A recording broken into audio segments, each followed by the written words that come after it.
shack at. The bottle's getting empty up the crack and we stacking chips, all of it's what I want. Plus money winners, that's what I'm on. You can say I'm gone. I prefer elevated pub sports radio. Time to get educated, get produced, leave the juice, letting loose with so much abuse that the bookies wanna call a truce. They getting slaughtered. Can't forget Jeff and low baggers in the chat. That's a lethal weapon 'cause we be pubbing.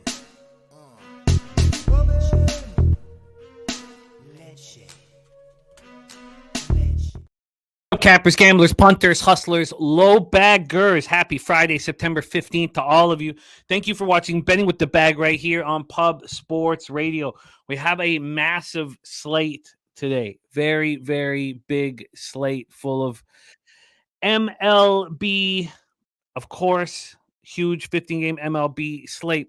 We also have 4 CFL games and 3 NCAA football games. Now, only 2 of those CFL games are today. The rest are tomorrow, but we're going to cap them all. We have the perfect capper for the job. We have Bobano joining us live from Hamilton, Ontario. We got our guy Jack Rosenblatt in the house. There's Perky Sanderson coming off this huge score last night with the Eagles. We were happy for you, my friend. Viper MB says, what up, fam? 2-2 in MLB, but the Eagles got him paid handsomely. There is Reclaim James in the house. Justin Mackel, the stacks play of the day is in. It is Dodgers over 8 at plus money. Those 2 youngsters going up against each other, Bobby Miller and George Kirby. And Billy Friedrich had the worst betting day yesterday in the last several months. I'm sorry to hear that you had such a monster Wednesday or Tuesday and Wednesday. Really hoping that was going to continue for you. I'm sorry to hear that did not happen. Sorry to hear that. Let's get you back right here. Right now. Reclaim James ready to get to work. Worth it. Says also had Reds thinking they were going to be motivated. Yeah. Those things happen. There's nothing to say it. Jose doubled up on the other side. I had the Tigers first 5. I don't. It's tough to trust certain teams when their bullpen's exhausted. You have a pitcher coming in off of COVID-19. Now we have Hunter Green came in off COVID-19 last start and he was fine. So baseball is a fickle, tricky beast, and we'll get it back for you guys right now. Ronnie and Bergia changed the overlook on Memphis Navy game and bet Memphis minus 13.5. Yeah, interesting because with our breakdown here that we did on the show, I got off of the under and I got off of Memphis. Now, if I was really good, I would have not only gotten off, but I would have bet the other side. But I told you guys, man, it was very strange watching it go down to 13 and 13.5. It was very difficult to comprehend. And if you can't comprehend it, then you're on the wrong side. Everybody thought that was going to get up to 17. It was a good, an okay stay off, but it would have been much better if I had moved on the opposite side. We have Reclaim James Ass Eater play today. Now 4-0. Ain't nobody can stop ass eating. No, sirree. No, sirree. Ass eating reigns supreme. Hanshin Tigers minus 120 to go 5-0 with his specialty play of the day. Man. Razor Sharp picks in the house coming off another winning day. Great work, Razor. Jeffrey Moore, bad beat Marlins first 5. I was 3-0 going into that game. 2-1 going into the bottom of the 5th on Marlins first 5. And, we lose that. And I thought I'd pushed it first, but I was kind of away from. I had the game on the computer, but I was away from the computer, and I just saw on my phone that it was out 2-2, and then I could hear that they were reviewing the play at the plate. And then I had the Mets Diamondbacks first 5 under 4, 2-0 going to the bottom of the 5th, get the first guy out, then 5 runs were scored. Then I had the Orioles, so 3-3, and then I lose the Eagles team total over first half. I got too cute on the first half. Could have just gone full game. I lost that by a hook. So a 3-4 day, disappointing. If the one thing from watching all sports yesterday was if the Rays have a lead, it's over. It's over. 34 consecutive scoreless innings by that bullpen. Come on. Did you see Fairbanks? I mean, that was as dominant a performance I've seen from a closer as long as I can't remember the last one I saw where I was just like, good God. The batters didn't stand a chance. And one of them was Gunnar Henderson. It didn't stand a chance. He's got this funky delivery. He doesn't look 6'5" on the mound, and the ball comes out in this kind of short little way, and then it blows past you to 100. It's good God. Best bet Cubs money line minus 140 for BJ. That is one of 3 bets I've made. And BJ says, shout out to the Vikings for the backdoor cover. I thought about you too when we had the Jets live stream, BJ, that you cashed your Jets money line. Pretty wild shit, man. I've copied and pasted that here. Jeffrey Moore, Saturated, Jay Smooth, Ronnie and Bergia, the Nuke worker in the house. Great to see you, Nuke, my guy. Slatsy 45 says, taking a shot with Red Sox at plus money. This Jays team is so fragile right now. CFL on Saskatchewan -3 in the over 46. We're going to talk all about that. I've not moved on CFL. And, honestly, if the Bombers didn't take care of business for us after the debacle from the Red Blacks and then Alouettes not catching the team total, I wouldn't even want to talk CFL today. But thank God we got those 3 cashers because, good God. Sammy Calmer has Blue Jays and Clown Faces, a 4-game sweep. I did decide to put the hat on. If I had futures on them, I might not be able to. They're so disappointing. They have so much talent and just no heart. Ugh. JT Eel, top shelf plays, another very strong day from you. Back-to-back extremely strong days, top shelf. And yes, I'm wearing the Jays hat. I can't. I don't know. In all honesty, I thought of backing them again. I didn't back them at all in the series, but I thought about backing them against Bayo. Sometimes, you have a team that's your daddy, and they leave, and you get a fresh start against the Red Sox. But when it came down to it, Brios' last 2 starts have come against really weak competition. And do I really want to put my money on the Blue Jays right now? I don't know. But they're still my team. Johnny Guns, look at that amazing night in NFL. Got the backdoor cover. Hawkinson touchdown plus 220, 2 touchdowns plus 1900. I thought about you when you got that second touchdown. It was a great call all around. The over was such an easy call last night, thinking about the injuries in the Eagles secondary. But I mean, think about how many points could have been scored too if there weren't some ridiculous turnovers by the Vikes. But oh man. A Real Deal Prime says, regardless of how bad it's been, the Jays are still in playoff contention. They are. Sammy Comey said that Eagles over was no sweat. That was a great call. Fap win. Fantastic spot for Oakland and Newcomb unleashing a load. Fap win. Knowing for his vat of lube.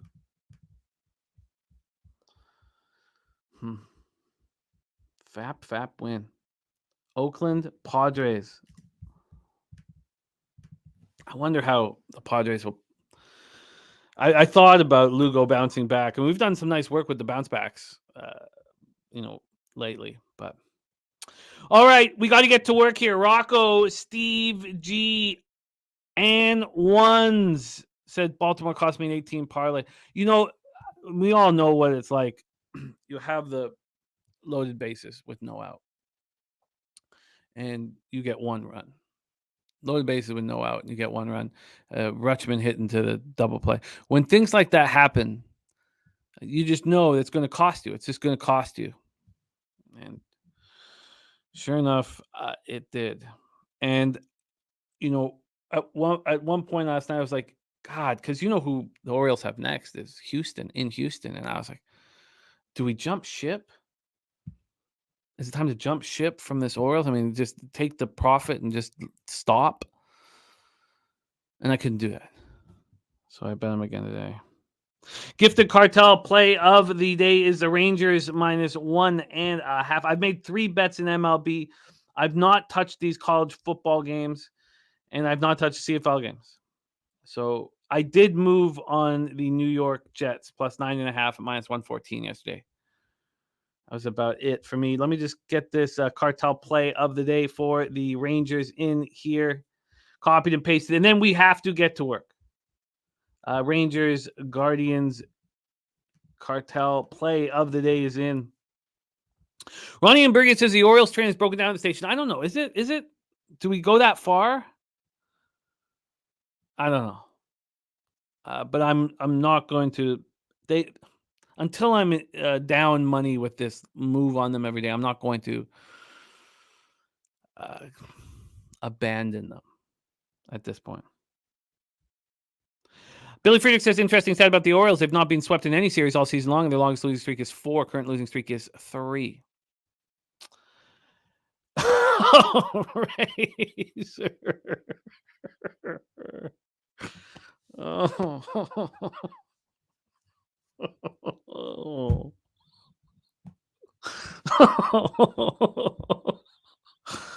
Oh.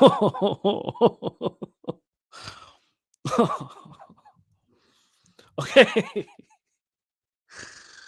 Okay, we gotta get to work. Top Shelf says Orioles money line today. Okay, that makes me feel better. That makes me feel better. Okay, we gotta get to work. There's Noli Knows in the house. Noli, we want you for NFL Pub Hub on Sunday. You're a difficult man to get a hold of. Can you be there for us? NFL Pub Hub Sunday morning. Rob, I was on the same line as you to begin with, but I was thinking about you during that game. Let's get it back, Rob. I mean, you're a monster, Rob. One little hiccup for you. Not going to stop anything. MLB spreadsheet play today for Ron Crawford. And Ron Crawford, I've updated your stats. I'm very close to finishing Bobano's. I did fall behind. With the stats, and I apologize for all that. Everything should be caught up for every capper on the show by Tuesday of next week. But I did catch up with Ron, and Ron's still very strong. He's had a tough week, but he's still been extremely strong. 46 and 38, hitting at 54.8%, plus 5.46 units. ROI plus 6.50%, average line minus 106. Noli Knows is in. Beautiful. Rob Free says he's only betting the Orioles as underdogs from now on. Well, they were Orioles. I got him at +1, or the Orioles. They were underdogs. I got him at +111. Thank you, Noli is in. And Ron Crawford's on the Blue Jays. I wonder if that's enough. To get me on them. We'll talk it out with Bobano. All right, so this is the situation. It is 11:17 a.m. out east, 8:17 a.m. out west. Those of you out west, thank you for waking up early to be a part of this show. We have Bobano for an hour and 43 minutes. We have 7 football games and 15 baseball games, 22 games in total that we got to try to get through. Let's do our best and move as fast as possible. And Sammy Calmer says, send a link for the Sunday Night Football stream. Are we going to get Sammy Calmer in business here? God, I would love that. Okay, I've copied and pasted that. All right, let's get to work. Let's move fast. And more importantly than moving fast, let's mine winners. Winners! Please welcome from Canada's black and yellow, Canada's Steel Town, Mr. Ian Cameron to the show. Bobano, how are you? I'm doing good, Jimmy. Let's get to it. We got lots of games, little time. Let's get right to it. Perky Sanderson said he does not want to punch himself in the sack today. So let's smash. I don't know where Bobano just left, but I'm sure he's going to be back here any second. And there he is again. All right, let's get to work. Bobano. We go right into the Canadian Football League. We have action this evening at 7 p.m. Eastern. There's Mikey M in the house. Dana Delp ready to get to work. And let's go right over to the line history and the cash flow for this spot. We are at Percival Molson Memorial Stadium in Montreal, Quebec, home of the contact lap dances. 65 Fahrenheit, partly cloudy, 0 miles per hour is the wind. Let's get right into this line history here. These two teams met last week in an absolute demolishing. What the hell is wrong with me? When I lived in Parkdale, if I got past the pigeon shit and the pigeon nests and the pigeon semen on my balcony, I could see BMO Field, and I cared about those Argos. This year, they're juggernauts. Their offense is unstoppable. They're covering every game, and yet here I am on Alouettes plus 10.5 and the Alouettes team total over, while all my friends are making money on the Argos. I'm just sitting here like an ass clown now in a fucking safe suburban spot with no pigeons and less liquor and less anger. Toronto opened up -6.5, -104. They're now 6.5 and -110. There is not a 7. This has been sitting at 6.5. It's very strange. We know all the money's on Toronto. This total is climbing. Opened up at 52.5 and is now at 53. Billy Friedrich says, how do you know if it's pigeon shit or semen? It just takes living with them and the smell. All right. Argos have gone an incredible 10-2 against the spread. Average margin of victory, 13 points per game. God damn it. Now, if you were watching the game and you saw the Alouettes star receiver Austin Mack punch Quantez Stiggers, you knew that the offense would stop scoring. They scored an early touchdown. I only needed 19.5 points. But Austin Mack, arguably the best receiver in the CFL this year. Of course, you guys remember him from Ohio State. He caught a few passes with the New York Giants from Danny Dimes. He's here in his rookie season up in the CFL. 60 catches, 971 yards, 4 touchdowns. The Argos lead the CFL with 35.2 points per game. They've scored more than 30 in every single game except the one that Kelly got hurt in. AJ Ouellette is rushing for 74.1 yards per game, but I don't remember seeing a tougher running back ever. Like this, he's as tough as like when they know that he's going to have the ball and he's going to run right at him, he still gets 3 or 4 yards. He bounces back up every time he gets hit hard. I am extremely impressed. He's a monster. Now the Owls have to be able to move the ball on the ground. Stanback is questionable. I think he's going to play, but we'll hear from Bobano. He ran just twice last week for 6 yards, so maybe if he's not 100%, you don't really want him out there. But this Alouettes team ran 11 times for 24 yards last week, and if you can't run the ball, you're too easy to defend. Slatsy says it's a beautiful day in Montreal today. Jason Moss starting to be the coach we thought he was. Stanback out tonight. Says he's on the over team total for the Argos at 30.5. Bobano, take it away, Argos Alouettes. Yeah, actually, it's he's in. Actually, Stanback. He is going to play. He is available. I don't know if he's going to play. He's available because I've seen this before, where players deemed available, they end up not playing or they play very few snaps. So, let's wait and see on that. But he is there and he is available if they decide to play him. I don't think it's so much. They can run with Walter Fletcher. He's okay. They have Jesh Renantwi. These are two guys that ran the football last year when Stanback was injured. So I don't think they're lost, Montreal, in the run game without Stanback. Obviously it hurts. He's their best running back, but I don't think it's impossible for them to run the football without him. I like the over here. I mean, it's moved already. In fact, I'm going to have the over in every game on my card this week. I'm going to say it right now, including this game here with Toronto, Montreal. CFL games, Jimmy, how about 12-2 to the over in the last 14 games? The points are flowing. You can't stop these offenses right now. We saw Toronto put a 39 spot on the board against Montreal last week. I really don't know if they're going to put 39 on the board this week, but they score 30 every week. Home, road, doesn't matter who the opponent is. When you've got Chad Kelly, who can run, who can throw, when you have Ouellette and Harris, the great running back tandem, when you've got a very good O-line. Now, they are without Curly Gittens Jr. for this game tonight, one of their good receivers, but they got still a lot of weapons to work with, and I don't know if Montreal's defense is adept to stop them here in this game tonight any more than they did, or didn't, I should say, last week in Toronto. But I do expect Montreal to put up more points. Montreal at home, it seems the one thing they do is their offense is better. Remember what Cody Fajardo and the Alouettes did at home against BC a couple weeks ago. Yeah, they didn't win that game, but they scored 25 points. They had a pretty good day offensively. They marched the football up and down the field, but what was their problem? They could not stop BC. And that's becoming an issue. This Montreal defense, we thought Sean Lemon was really going to help this defense. We're not seeing it. They give up 34 to BC, 39 to Toronto. They are really struggling on that side of the football. I think Toronto's probably going to win and cover.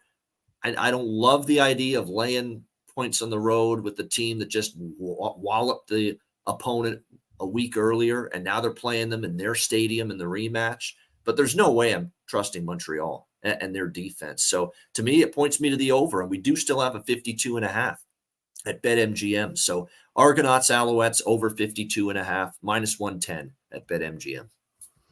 Over 52.5, -110, and no Argos team total. We're just sticking with the full game over. Just sticking with the full game over, because I actually think Montreal's really going to pick it up offensively here today in this game. They did leave some points on the board too in Toronto. A couple turnovers in the red zone, or else they could add more than 10 points, in that game. And they have played better offensively at home.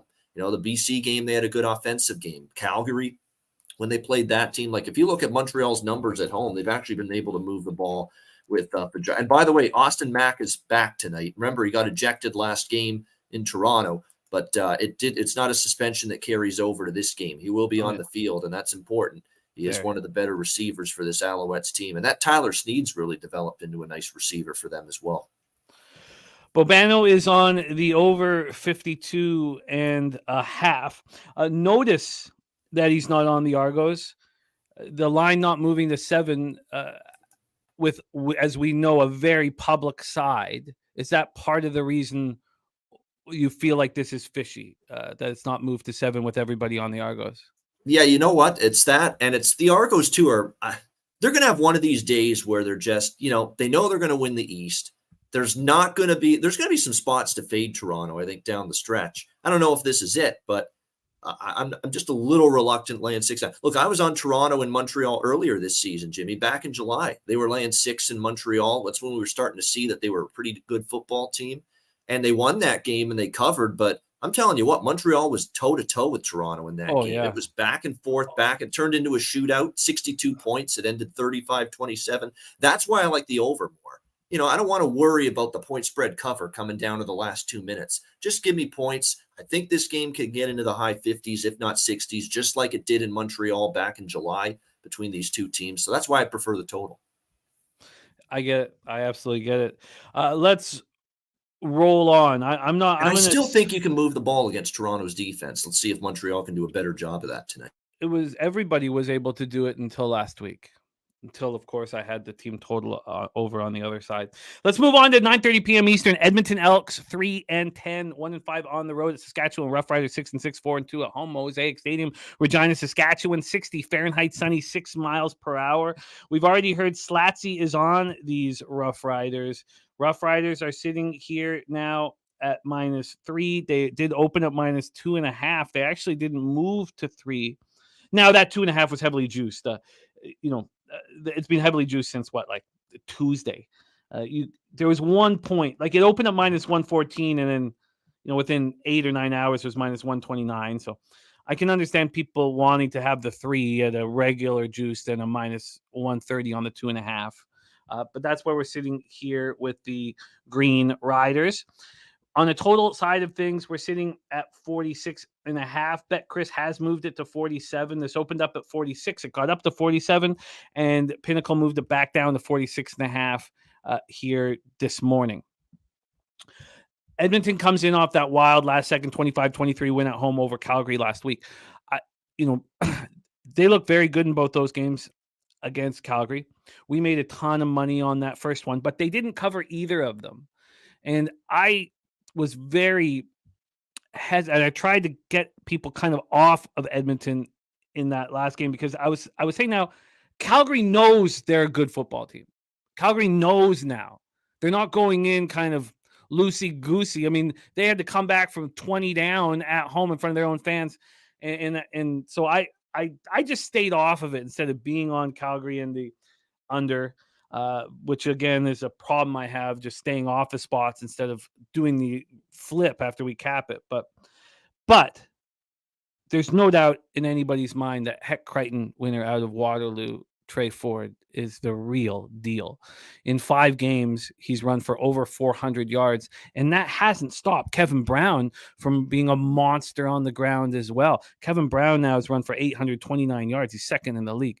So, maybe he's not going to, show you 300-yard passing games, but he's going to get points. He's going to move the ball. And Bobano's talked about what's happened since Jarius Jackson has taken over as offensive coordinator.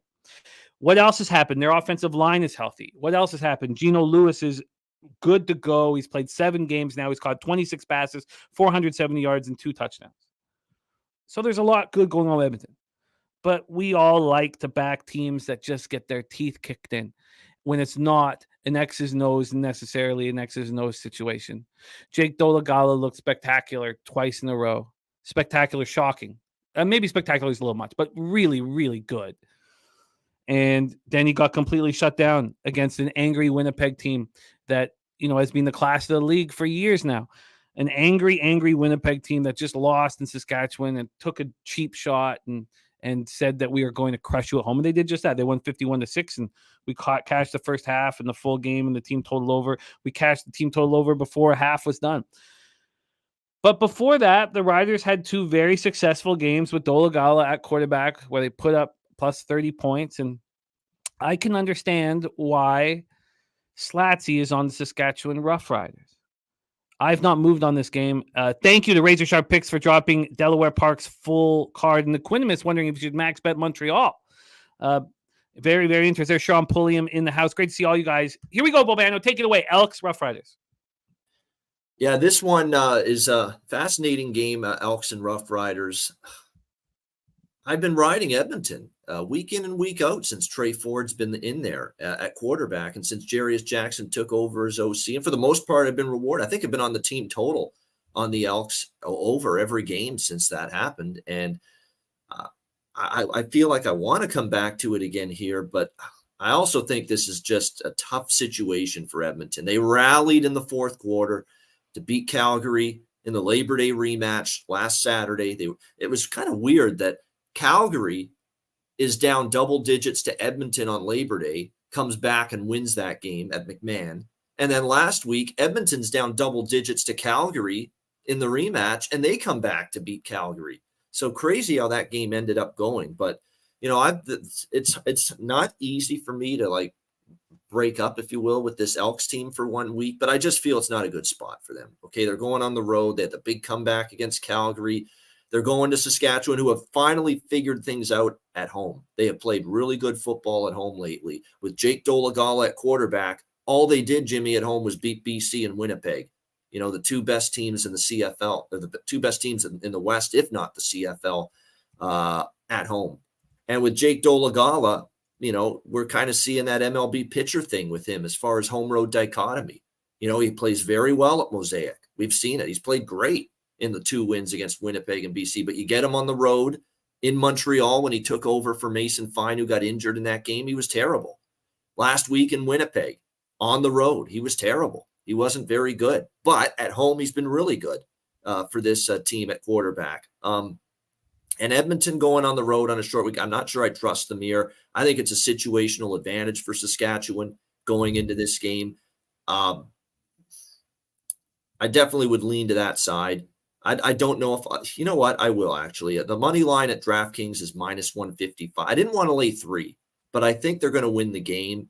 I'll lay a little extra price. DraftKings has the money line for Saskatchewan minus 155. I will take them at that price. And I like the over, as I said, I like the over in all 4 games. Same thing here. Over 45.5, minus 125 at ProLine Plus. To me, Saskatchewan will move the ball at home. That's what they do. If you look at what they've done in their last 2 home games, this team has had no problem against 2 very good football teams, 2 pretty good defenses too when they're on their game. And Saskatchewan was able to score 32 against Winnipeg, 34 against BC. They can probably score that many points tonight against this Edmonton defense, which is not really the primary reason, Jimmy, they've won these games lately. Like the Edmonton defense is still suspect. They still give up big plays. They still give up points. The offense has really been what's won them these games. So I think they'll give up points to Saskatchewan. But I do think Trey Ford, even without Stephen Dunbar, key receiver, he's not going to play. Edmonton can put up some points as well. I'm still not sold completely, on Saskatchewan's defense. And even in the wins against Winnipeg and BC, they gave up 30 to Winnipeg, 29 to BC in those 2 wins at home. So they didn't really shut down the opposing offense in those 2 games. So Saskatchewan money line over 45.5 for me. You are in business here. I agree with Saskatchewan. I'm not sure what to do with these totals. I understand you riding this wave of overs. They better win, because if it's midnight or whatever, and I'm watching this game and Edmonton wins again, and I've been riding Edmonton and I fucking jump ship tonight and they win again, I'm not going to be happy. So, and plus too, think about it from a Saskatchewan perspective. They got embarrassed. Totally embarrassed in Winnipeg, 51-6. Fan base is saying the coach didn't have them prepared. The players threw the game. It's like they didn't even care. They got their win against Winnipeg at home, and it's like they didn't even give 2 shits about the rematch, about beating them again. So they heard that all week. You got to believe they're bringing something strong tonight. I agree. And I've thought about doubling up on them, for about 48 hours now, and I just wanted to talk it out. I'm thinking a first half full game spot here. But if the Elks do win, at least you have 4 p.m.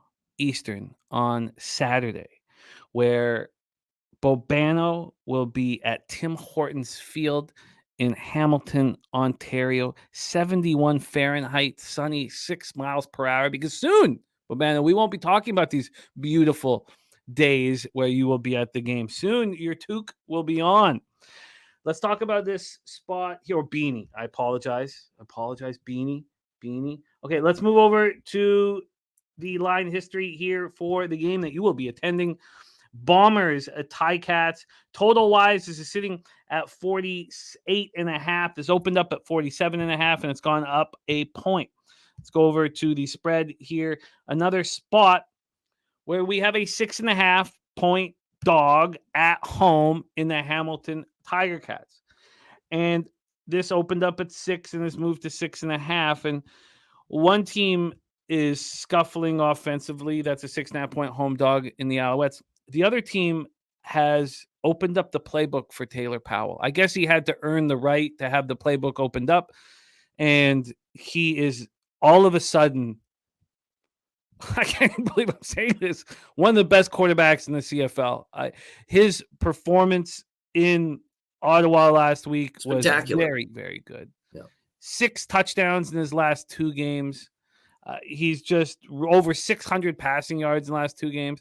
Now, Bob Dice is supposedly the nicest guy in the CFL. Fire him.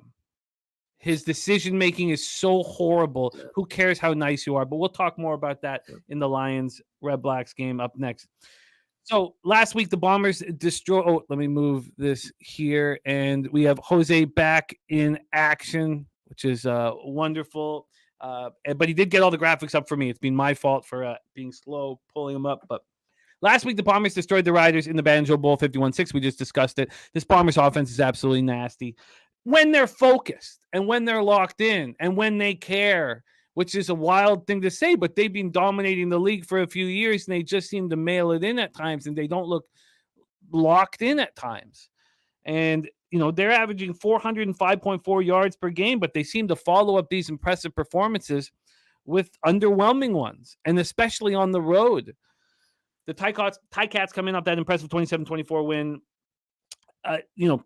You get Joel Figueroa back, and now 6'6", 300-pound Tyrone Riley is going to be back as well. We think Bobano can let us know if he will be back. But they signed Joel Figueroa.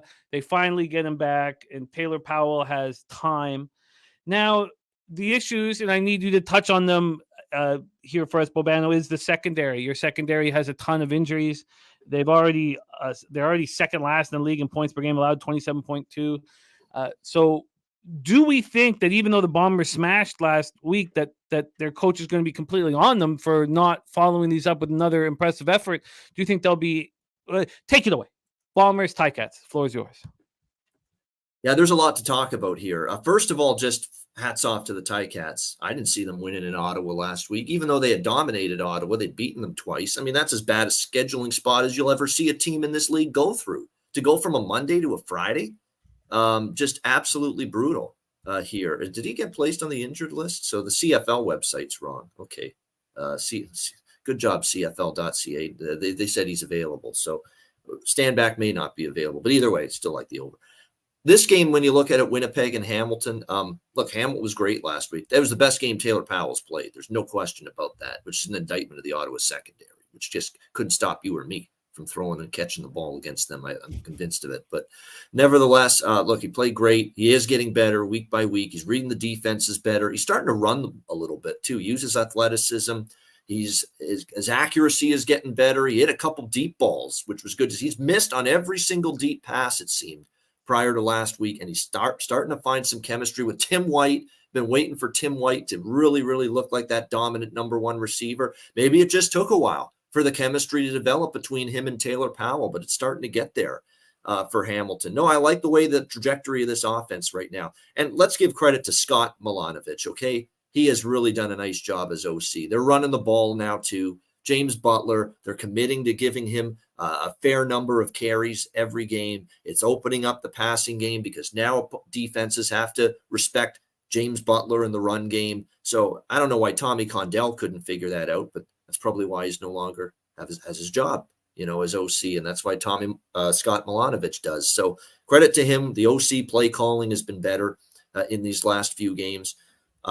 Winnipeg's defense is definitely not an easy team to move the football against, but on the road, there's something about Winnipeg on the road. Their defense is not nearly as good. We've seen it repeatedly. When they play outside of IG Field, recent games at Saskatchewan, they give up 32. They gave up 29 to Edmonton on the road, 31 to Ottawa. They did have a good defensive game against Calgary, that one game, but Calgary was in a kind of a mess at that time. They can give up points on the road. I think Hamilton can do some things offensively, and I can't get last year's game out of my mind. Kind of feels like this year a little bit. Not many people believe Hamilton's going to win this game, but Hamilton destroyed Winnipeg at Tim Hortons Field last year. It was one of the shocking results of the CFL season. We went up and down the field against Winnipeg. We were struggling going into that game, and we beat them. So I think we can hang around, but I'm done picking my team and betting my team at home. We have a lousy home record straight up in ATS. I can't figure out why. Used to be a time I'd always go to Tim Hortons Field and I'd never have to worry about them winning a football game. They always would. And now I'm wondering if I'll ever see a win again this season at home. Like they have one home win this year against Ottawa. That's it. So I don't trust Hamilton enough to take them, especially with, as you mentioned, Jimmy, I'll turn my attention to the defense. There's a ton of injuries. Dylan Wynn, key pass rusher, out. Tunde Adeleke, one of our better cornerbacks, out for this game. A lot of shifting going on in that Ticat defense. And now you got to try to shut down Zach Collaros, Dalton Schoen, Kenny Lawler, Drew Wolotarski, Nick Dembski, and Brady Oliveira running the football. Good luck.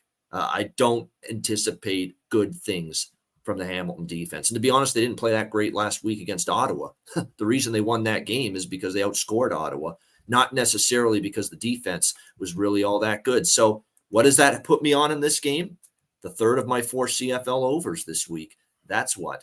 Over the total for me in this one. Let's go and see what the best number is right now for this game. Winnipeg Hamilton over 47.5, minus 110 at BetMGM.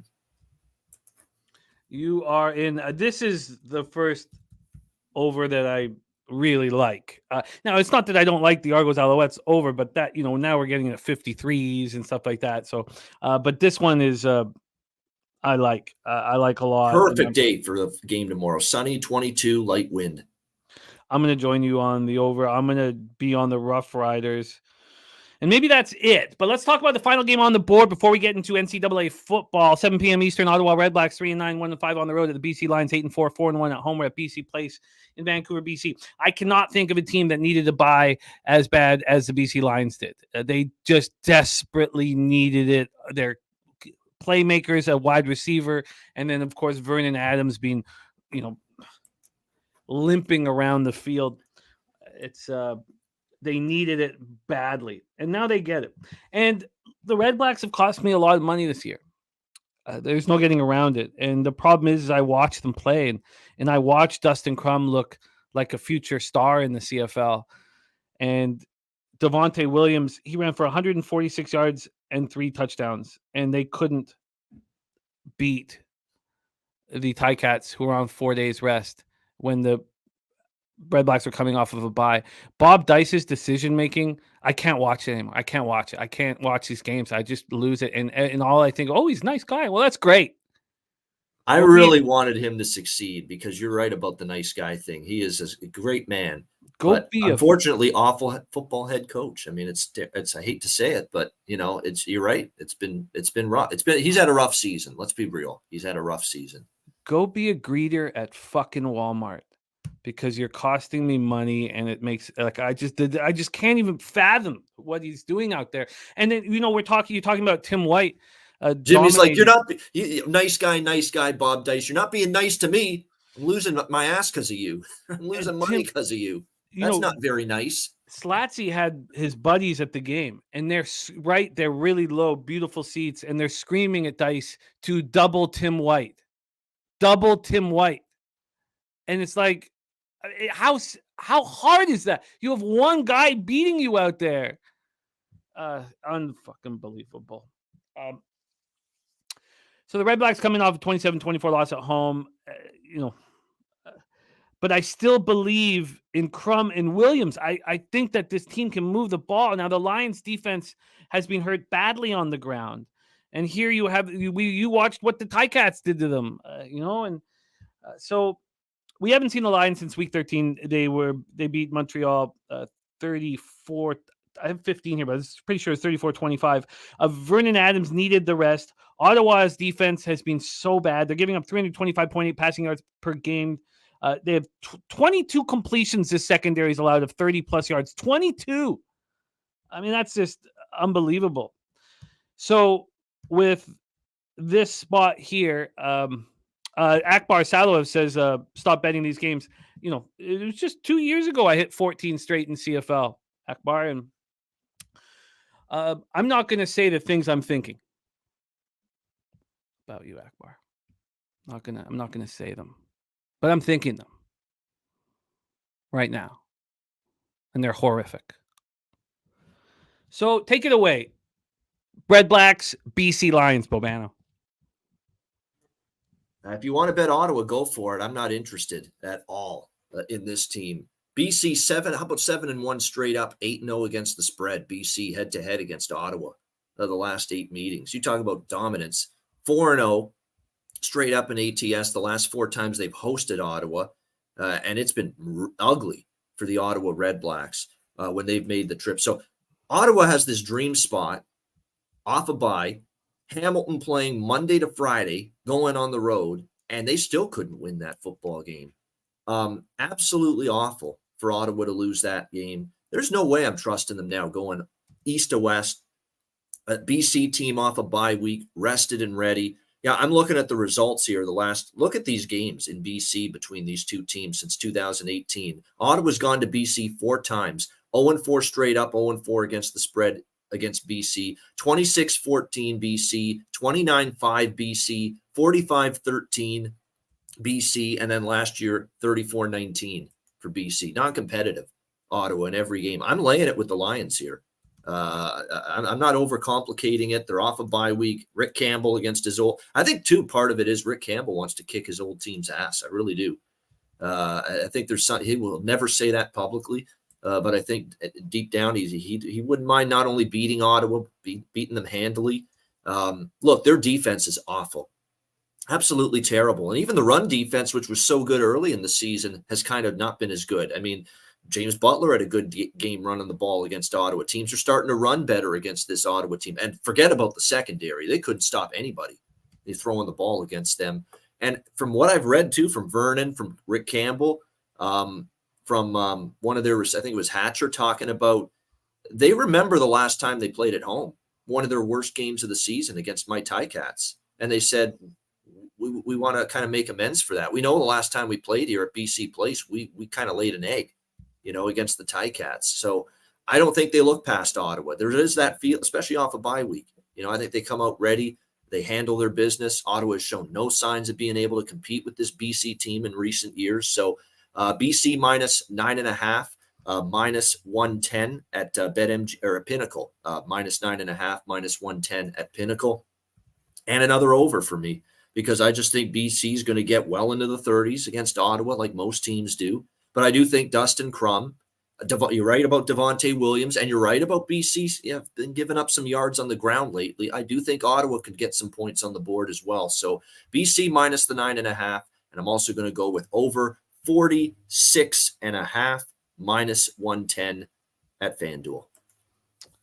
You are in, and I want to join you. Two more injury notes for the Hamilton game. It's actually good news for the over. Richard Leonard's out for Hamilton as well. So that's 2 starting cornerbacks in the secondary out for them. One of their better pass rushers in Wynn out for them. And Jackson Jeffcoat has not practiced this week. One of the 2 Twin Tower pass rushers for the Winnipeg Blue Bombers, Jackson Jeffcoat, which means his status for that game is very much in question and may not play. So there really are a bunch of key defensive injuries there for that Bombers Ticats game. I love it. And what was the juice you got on the over 46.5? Just straight minus 110. Straight minus 110. Okay. I like everything you're on here. I know exactly. Bob Dice is so hard. You just know exactly what he's going to do. He's just going to say, well, let's just do what Hamilton did. Let's just do the exact same thing that Hamilton did, which I think if we see this Lions quick strike offense at home, it's unbelievable. Like it's just, they can look like 2 completely different teams when they're at home. Now they're off a break. God, it makes me. Plus, they remember and they're not happy the last time they played at home the way they played against Hamilton. So I think there's an onus on them to, hey, let's get back to our home winning ways again. Yeah, and I wonder if I should just focus on that because look at that Lions Alouettes game. That just squeaked over, and the Lions still put up 35 points or whatever. So maybe I should just first half full game Lions and just not count on Ottawa to deliver. Look at that. It was the Calgary game. Wasn't it the Calgary game? Remember? And Dickinson was going to run the ball. He was going to run the ball and keep their offense off the field, and it was like 17-0 in 5 minutes. Yeah. Okay. I like where you're at, Bobano. Great job here, helping illuminate spots that I want to attack here. And Slatsy as well. I've retweeted Slatsy CFL action. Bobano's on the over 52.5 in Toronto, Montreal. He's on Roughriders money line minus 155 in the over 45.5 in Elks Roughriders. He's on the over 47.5 in Bombers Ticats, and he's on the Lions minus 9.5 in the over 46.5. Ronnie and Burgess says I can totally see the Lions beating the shit out of them. So can I. The only concern is that they take them lightly and they're a little sloppy early off of the bye. But Bobano gave us the stats the last time he was on and what teams have done off the bye this year. And my vividness bias of what happened last year is a mistake. All right, let's move on to college football here. The Buffalo Bulls that I gave out with a ton of confidence is now at 3 across the board. So the hook is gone for anybody who wanted the Bulls. I hope. Well, I don't want to say I hope you guys join me on it because we need them to cash before I can say any of that shit. But I'm very happy to see that hook gone. And I think the Bulls, look, Brand's going to lose his job as defensive coordinator after the debacle. And we've been doing so well with bounce back spots. And we have Bobano already on one with Roughriders. All right, let's move on here. 7 p.m. Eastern, we have the Virginia Cavaliers at Maryland Terps.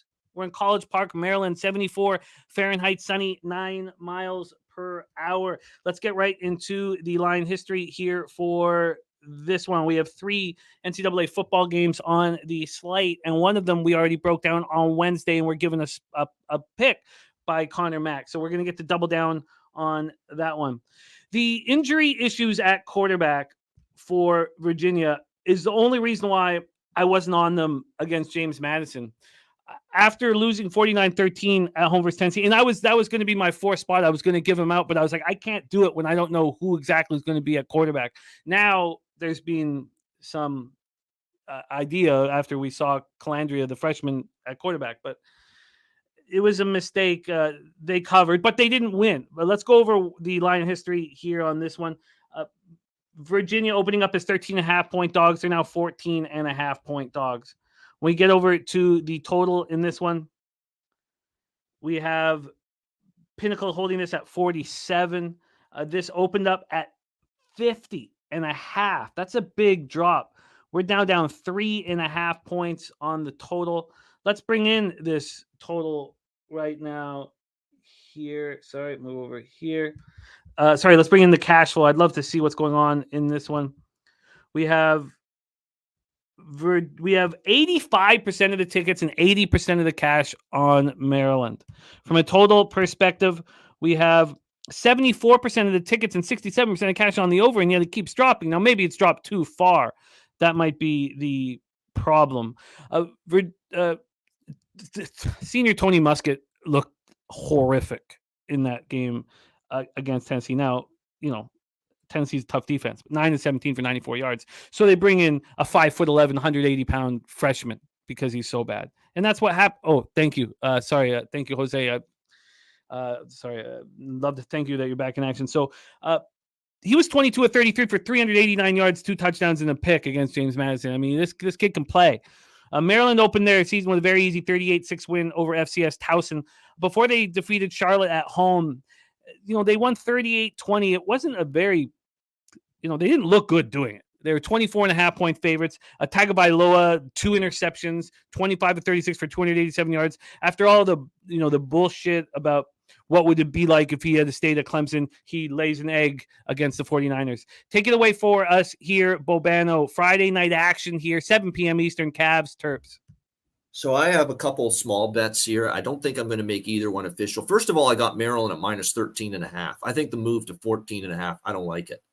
Above the 14. But I don't like Virginia at all in this spot. I mean, they're coming off a heartbreaking loss to James Madison. That's the big thing, where they led for most of that game. Then the lightning delay happens.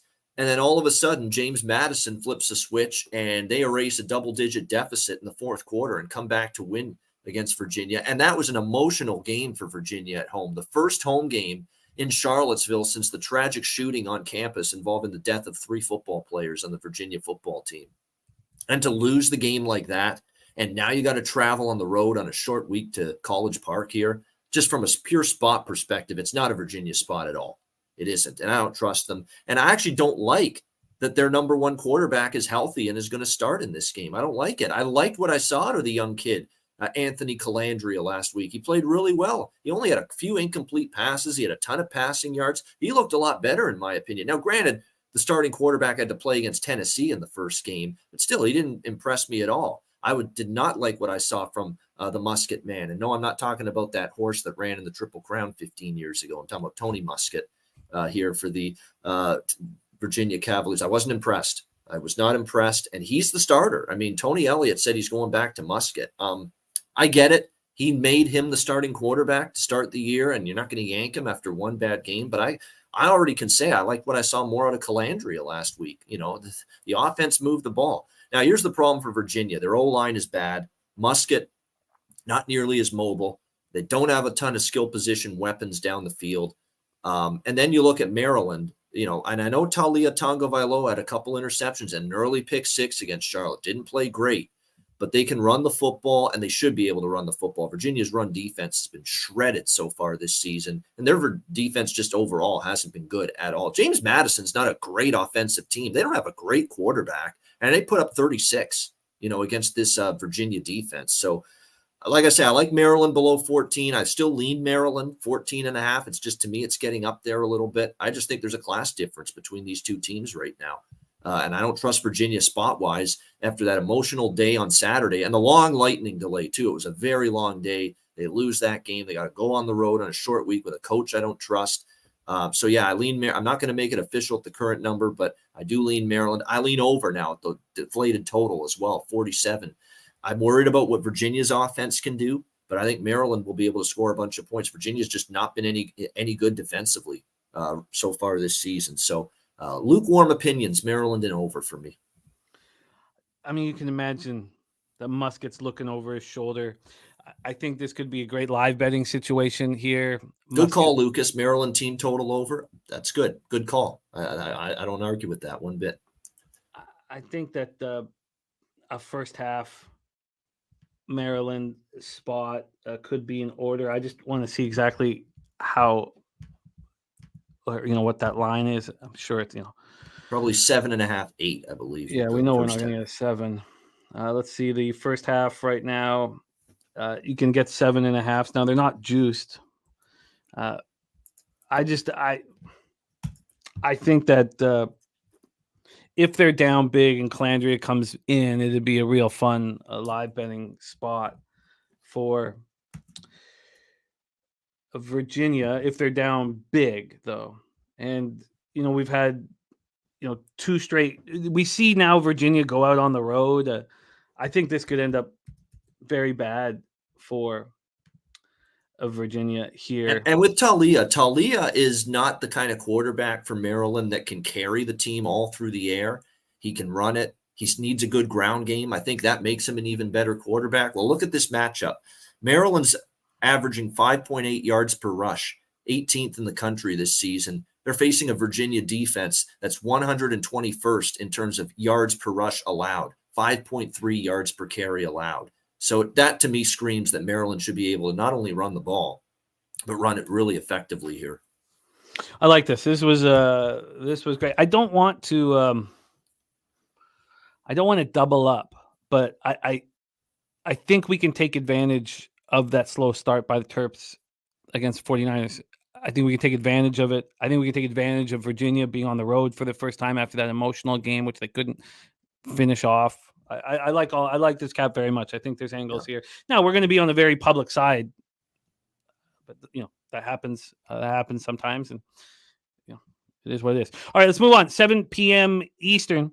In JT liking Virginia, plus 15 makes me think of just focusing on the first half, and because I don't want to double up, and and because of that bad start, and Virginia on the road for the first time, that's what I'm going to do. I'm going to be on Virginia first half. Let's move on to 7 p.m. Eastern. Army Black Knights 1-1 on the year at the UTSA Roadrunners. We're in the Aladome in San Antonio, Texas. Will Jose be there in a tux with the ass cut out of his pants? These are questions that will be answered later in the show when he joins us for the back half of the MLB card. But if you have those questions, if you're wondering those things, this is the spot where you can ask them here shortly. We have UTSA dropping to -4. Now, this is a very juiced -4. The other books are sitting here at 5.5 or 5s. This is -4, -121, but this has come down from 6.5. We have a UTSA team that's not covered 2 games in a row. Shout out to my guy, Oki, in the house. Great to see you, Oki, my guy. So we're a big move towards Army. And, oh, shit, I'm looking at the first half. That's it. The first half's -4. Of course. What am I talking about? This has gone from, wow. BetOnline had this at 11.5. And this got up to 11.5. The first move was from 11 to 11.5, and we're all the way down to 7.5. Good God. This is wild. Absolutely wild. That's a huge, huge, huge move to Army. And what is UTSA just going to be trash? Because I didn't move on them, and I was interested in moving on them on both the first games. This total has gone down to 43.5 at Pinnacle. Army opened up their season with a surprising 17-13 loss at UL Monroe's 8.5-point favorites. They followed that up by destroying FCS Delaware State 57-0 as 39.5-point favorites. That doesn't matter to me. But UTSA's offense has just been stuck in first gear all year. Franco Harris does not look good. They opened their season with a disappointing 17-14 loss at Houston as 2.5-point favorites. Now, we know that Houston has a strong defense, but Franco Harris, 18 of 36 for 209 yards and 3 picks in that one. I mean, that was not what we were expecting. Then they followed it up with a 2013 win at home over Texas State as 13.5-point favorites. And again, he only throws for 214 yards. Take it away for us here, Bobano, Army, UTSA. Did you say Franco Harris? I didn't know he came back from the dead and is in college again. I didn't know that. Sorry, I had to go there. I had to go there. My bad. We're old men. I'm an Yeah. old man. Yeah. Take it away, though. Take it away. Although rest in peace, Franco Harris. He died late last year. Yeah, unfortunately. But yeah, Frank Harris. You're close enough. Close enough. Thank you. Frank Harris. Yeah. Take it away. No, I'll tell you what. Here's the thing about Frank Harris. Okay, he hasn't looked right. He hasn't played well. The offense hasn't looked right for UTSA. This guy's playing through fucking cortisone shots and injections to keep him healthy and get him back on the field. Like, he is not 100%. This guy at quarterback, and he's a gamer. He's dealing with turf toe. I think he's banged up probably in a couple other areas too. He's a game time decision for UTSA tonight. I almost at the point now, get Eddie Lee Marburger, Owen McCowan, get one of these other quarterbacks in there, because he's clearly not 100%. It's clearly impacted his ability to perform at a high level in the first 2 weeks for UTSA. So let's see where they go as far as the quarterback tonight in this game. Here's the thing: a lot of money on Army, and I get it. Army as a dog is a lot attractive bet for a lot of people. Army long term has been pretty decent in the underdog role. And look, they gave UTSA fits last year when these two teams met. I mean, they gave UTSA all kinds of problems. 41-38 in overtime for UTSA last year, just barely squeaking out a win against Army. Here's the problem with Army, though. Army, we know they got a new quarterback, Bryson Daly. And by the way, this offense for them as well has looked very rough this year. I mean, you can't take too much from who they played last week. They played an FCS team, Delaware State, but against UL Monroe, an FBS team in their first game of the season, they lose 17-13 as 8.5-point favorites. And they didn't score an offensive touchdown in that game. The one touchdown was a defensive score for Army against Monroe. So they did not score an offensive touchdown in the game against UL Monroe. And with all due respect to UL Monroe, even with the struggles offensively this year, UTSA is a whole hell of a lot better than UL Monroe. So I worry about how this Army offense is going to move the ball, especially when look at the numbers for UTSA's run defense so far this year. No one's been able to run the football against UTSA so far. Their run defense has been terrific. In the game against Houston, first week of the season, Houston had 38 carries for 101 rushing yards. What is that? Barely over 2 yards per carry? It's terrible. Couldn't run the football. Texas State in the second game that UTSA played, same thing. Texas State had no run game to speak of. 29 carries for 31 rushing yards for Texas State against UTSA. So nobody's been able to run the football against UTSA. Army probably has to be able to run the football if their offense is going to be effective. So is their offense going to work against UTSA, even with the questions about Frank Harris on the offensive side of the ball? I'm not so sure. This looks like it's crazy to say it because it was 41-38 last year between these two teams, 79 points. But I think it's a different kind of game. I would lean under, actually, as far as this total is concerned.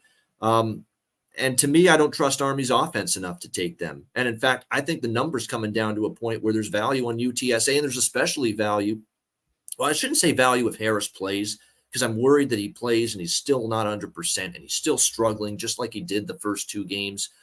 But quarterback issues aside, throw them aside. I think if it gets even down further than this, and if it hits 7, there's value on the home favorite. I'm probably not betting the game, but I would definitely have a little bit more of an interest or a lean toward UTSA if this line keeps dropping. Even if, what if are you going to wait to find out exactly what's going on? Yeah, you got to find out if Harris plays. You got to hopefully hear something about how healthy he is, because he didn't look healthy in the first two games, and he's getting injections on the sideline just to keep him in the game and keep him playing. That's how much of a game. And I applaud his toughness and willingness to play through injury and pain. But at some point you also have to be an effective quarterback, and that's why let's see how effective he is. And if not, if he isn't, it's almost you should sit him down tonight. You got bigger games coming up, and give one of the other quarterbacks, McCown or Marburger, a chance. But I don't want Army. I don't trust Army's offense to work here against a team that has not allowed anybody to run the football against them. No moves for us in this spot, but very curious to see, what Frank Harris does here. At some point, don't you need to rest him? Is this the spot? Don't they both have buys after this week? No, that was yesterday. They need to find their bye week as a sap and give them a break. Akbar liking Air Force team total tonight. Let's move on to it. And Jarek White says you like the under more if they use a backup quarterback. Do you know who would go in if Frank Harris was unavailable? Believe it would be Marburger at quarterback for UTSA, but well, let's we'll bring see. This UTSA fan into the show right now and hear his thoughts on what's going on with his offense. Jose, how are you? Hello, gentlemen. I'm doing well. It's nice to see you all. I'm going to this game. Fun fact, of course. So no Say Hey plays today, unfortunately, and no Say Hey plays Monday and Tuesday, as I will be on the doubleheader, the Texas doubleheader. But I will say this: I don't know if Frank Harris plays tonight. If I was coaching UTSA, I'm not playing Frank Harris tonight. I would rest him too. I would rather eat this L because Eddie Lee Marlborough sucks balls. I would just like to say again, Frank Harris has been in the program for 7 years. There's not been another quarterback that's taken a meaningful snap. I was going to say meaningful snap of offense here in the last 4 years. So I don't trust Eddie Lee Marlborough at all. And honestly, I lean towards Army. And I think this will be a close game, and I would not be surprised at all if Army ended up winning this game. Because, again, I would not play Frank Harris in this game. I think you just rest him, and then when the American Conference season comes on, that's when you go. Because that's really all that matters for UTSA, how they do in conference play. So, yeah. Will you tweet out the information on the quarterback as soon as you find out what's going on? I'll be in the stadium. I'll look at him. I'll give him the eye test. I'll give him the eye test, and I'll let you guys know. Don't look for too long, though. I'm gonna stare. I'm gonna stare. Okay. All right. We only have Bobano until 1 p.m. Eastern for 50 minutes, and then Jose will take over for the MLB. So let's get into this final game. We already were given Utah State Aggies by your partner in Hitting the Books on Wednesday. Let's talk about this spot and see if Bobano is on the same side. Falcon Stadium in just outside Colorado Springs, 67 Fahrenheit, sunny, 7 miles per hour is the weather. From a total side of things, we are now at 45.5. On Wednesday, we were at 47. So, we know this move has been just up and down, up and down. Opened up 46.5, went down to 44, back up to 46.5, then 47.5, and now we're down at 45.5. So a lot of interesting movement on this one.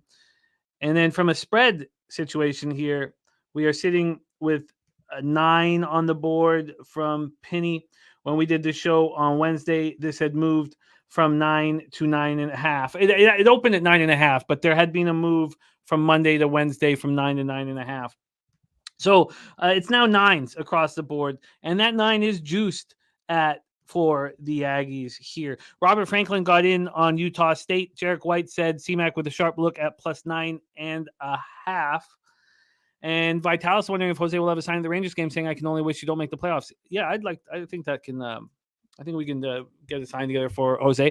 Let's talk about this spot, though. We talked about it already. So we know that very hard-fought 24-14 loss at Iowa as 24-point dogs. Utah State played really well, and they carried that over, demolishing FCS Idaho State. They were only 24-point favorites in that game, and they were up 51-14 at the half. Air Force comes in off that 42-7 win over Robert Morris, and then a 13-3 win over Sam Houston State. Lucas Ryan has Utah State at plus 10 on his card. Steve G says, go Falcons. Robert Franklin leaning to the over. What's Bobano saying? Utah State, Air Force.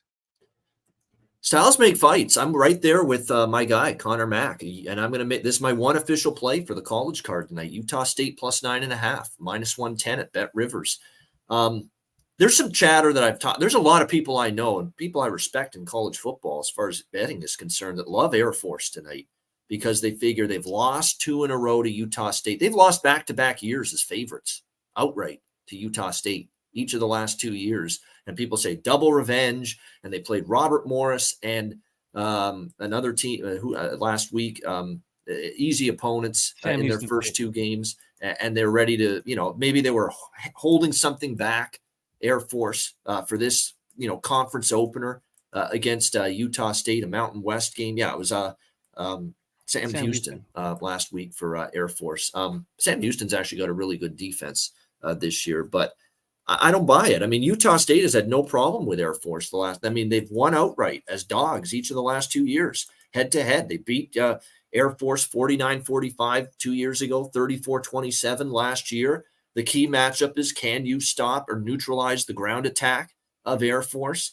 And, they've done a decent job of that, and their offense. And Cooper Legas is back at the quarterback spot once again for Utah State this year. Very experienced quarterback, pretty decent. He's gotten better as time's gone on. And when you look at Utah State's defense this year, they're not good in the secondary. You can throw the ball on Utah State. There's no question. But can Air Force take advantage of that? They don't throw the ball a ton. We know that. They run the ball heavily with this offense, and it's always the way it's been. And Utah State this year, they're only giving up 94.5 yards per game on the ground, 2.9 yards per carry on the ground allowed by this Utah State defense. So is Air Force going to be able to run the football, effectively against Utah State? The numbers dictate that maybe that's not going to be the case here. And, you're getting 9.5 points with a team that has clearly been able to match up with Air Force each of the last 2 years. And I'm not totally convinced that Air Force is nearly as good as they were last year when they had a really good team. And 2 years ago, they also had a really good team. And Utah State were still able to beat them outright as dogs in both of those games. So to me, if you're laying this many with Air Force when they've clearly had matchup problems with Utah State, you're simply buying into the double revenge motive. And I don't think that's enough for me to want to back Air Force here against a Utah State that, let's not forget, they went to Iowa first week of the season, 24.5 point dogs, and they bet the shit out of Iowa in that game. Iowa took all the money. Iowa opened 21 up to 24.5. They never sniffed a point spread cover. They never got close to covering that number against Utah State. 24-14, wire to wire, 10-point loss, wire to wire point spread cover on the road at Iowa for this Utah State team. And Iowa struggled at times to move the football in that game on the ground, which is also how they prefer to move the ball on offense. So to me, matchup wise, we've seen it 2 years in a row. That's what I'm banking on here. Matchup history. Utah State has been a tough out for Air Force, and it wouldn't shock me to see it be a tough out for them again tonight. Yeah, it's a great breakdown. It's great to have both you and Bobano on, and we'll have this every 2 weeks. We'll have CMAC on the Wednesday with a look, and possibly get to talk about it again with Bobano on Friday. The question here from Silver Malco is Utah State team total over 17.5, and asking me what I think. I would prefer to take the points just because of the crazy line bouncing around on the total. It tells and me the pace Air Force plays at, which is a snail's pace. Fewer possessions in their games. Yeah, no, absolutely. And it tells me the market doesn't really know. They don't feel very comfortable with the number if they're going to go up to 47, back to 44, and up to 47. And then, we saw last night, and we talked about it, when the market moved to Navy and nobody was on Navy, and everybody had, written articles on why they were on Memphis and how they'd take it to 17 and all this stuff. We knew that it was very possible that against Wagner, Navy showed absolutely nothing and was planning for, this game, was planning for Memphis, was thinking about Memphis. And then that came to fruition. The market told us that. The market's not telling us that in this one. The market's moving towards the Aggies here. So I don't feel the same concern as, what it initially moved to Air Force. It was 7.5. It moved up to 9.5, 10. And once it hit 10, it quickly dropped back down to 9.5. So there's definitely good two-way action going on here. We have both Bobano and CMAC on the Aggies at plus 9.5. I am going to move on Maryland first half. I don't know what I'm going to do with the rest of this college football card. The only other bet I have is the Buffalo Bulls plus 3.5. So that's it. So let's roll on. In college football, Bobano's official play here is Utah State Aggies plus 9.5. Let's get into MLB. We have 42 minutes of Bobano, so let's work quickly and get the job done. We start at 6:35 p.m. Eastern. New York Yankees 73-73, 34-37 on the road at Pittsburgh Pirates 69-78, 37-38 at home at PNC Park in Pittsburgh, Pennsylvania. One thing that I just can't figure, obviously we're all watching Thursday Night Football and capping today's card, and I don't know why it didn't illuminate to me that I badly wanted the first 5 under in this Yankees Pirates game. And I don't know why I had to wait until there was this huge market move towards the under for me to go. Then I was like, do I chase this line now? And I did. And we'll see if this blows up in my face. Right now, this total here is at 4, juice to the under, and it's just 2 cents off of what I got it at. I got the first 5 under 4 at minus 119. It's at minus 121 at Pinnacle. The problem is that I could have got this with no vig.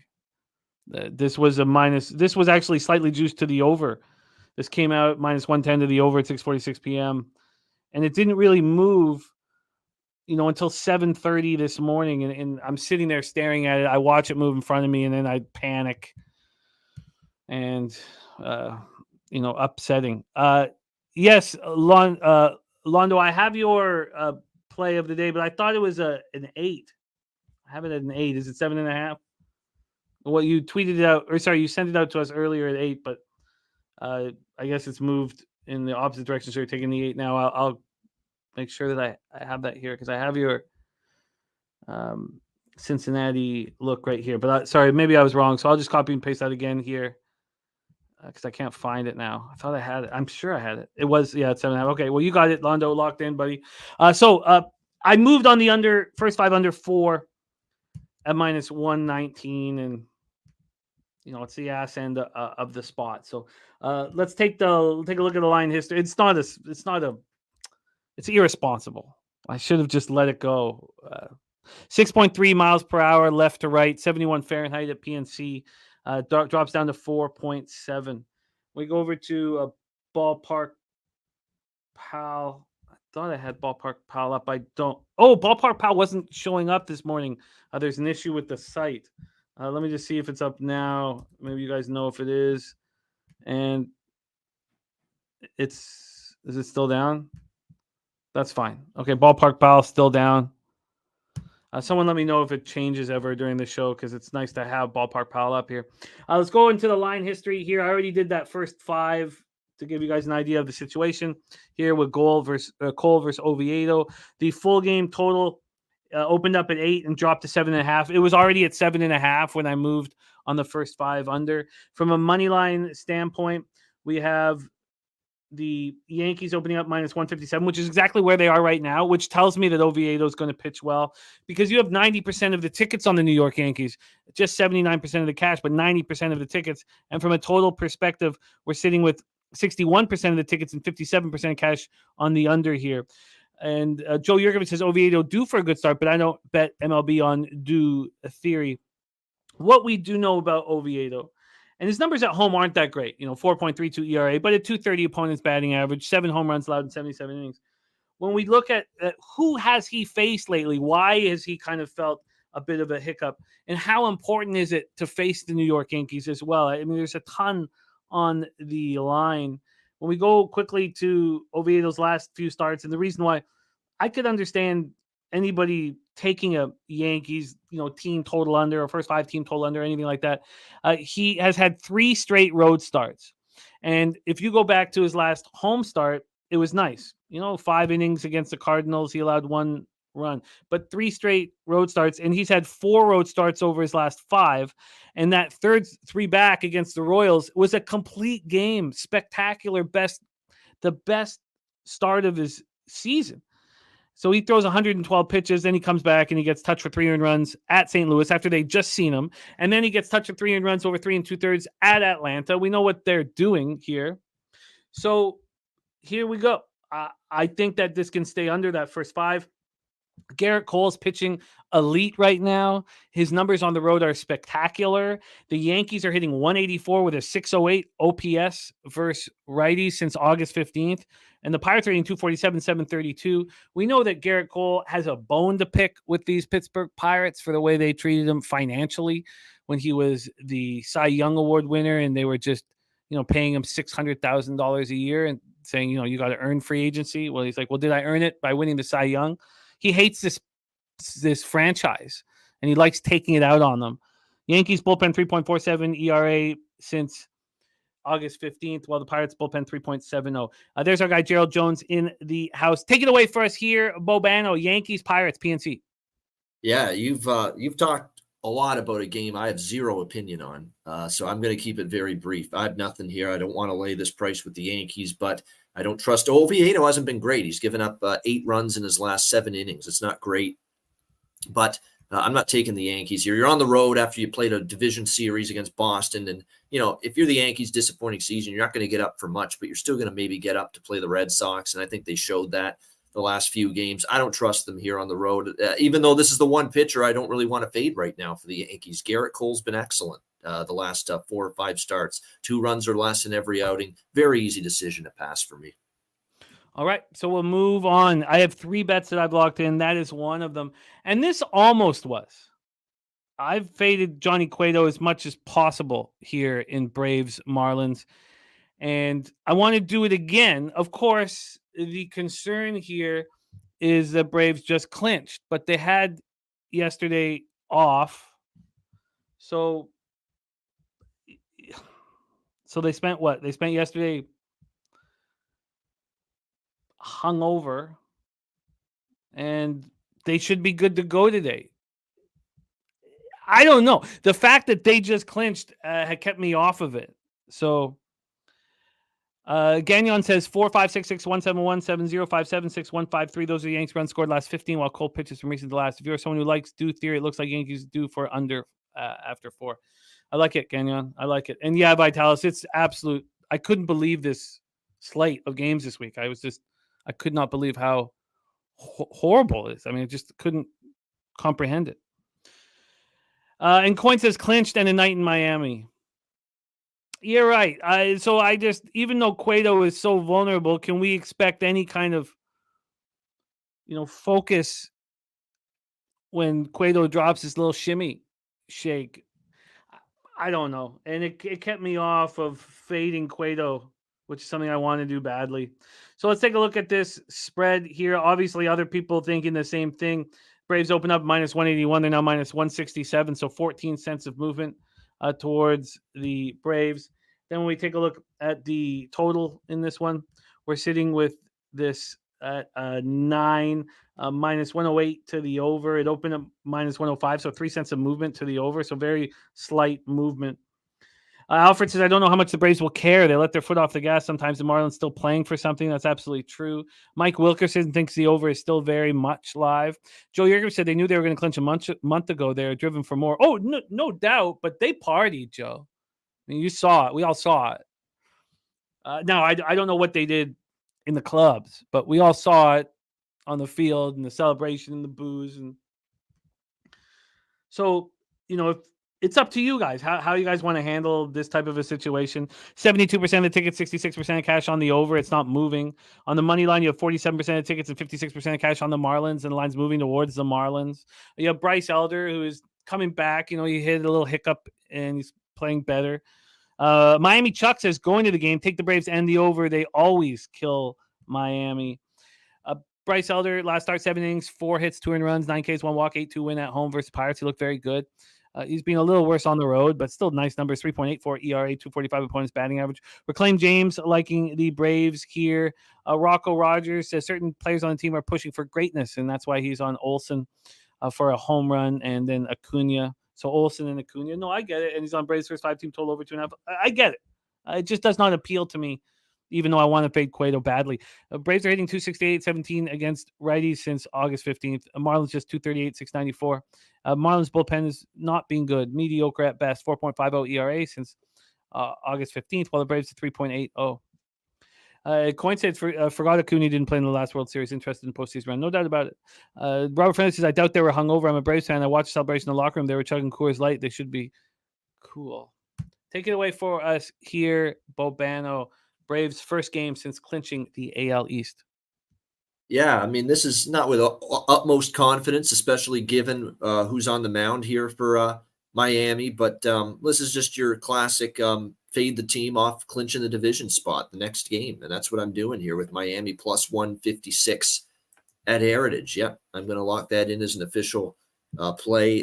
Look, I don't think they're going to just all of a sudden be fade city Atlanta down the stretch because they've clinched the division. But for one day, for one game, I think that we could see that tonight from the Atlanta Braves. And Bryce Elder's pitched a lot better. Remember, he went through a little bit of a struggle there, and he's got it right back on the beam again. But, on the road, I still have some questions. And obviously, every game's huge now for Miami.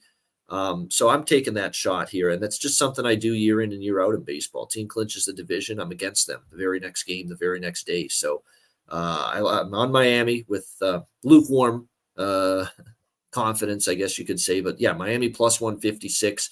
And I'm going to take over the total here because the one thing I will also agree with here is that if the Braves win this game, it's probably going to go over the total. And that's probably going to be because they get to Johnny Cueto, who, let's be real, he hasn't pitched well here the last few starts for the Miami Marlins. Comes into this game giving up 13 runs in his last 11 innings of work, which is 12 innings of work, which isn't good at all.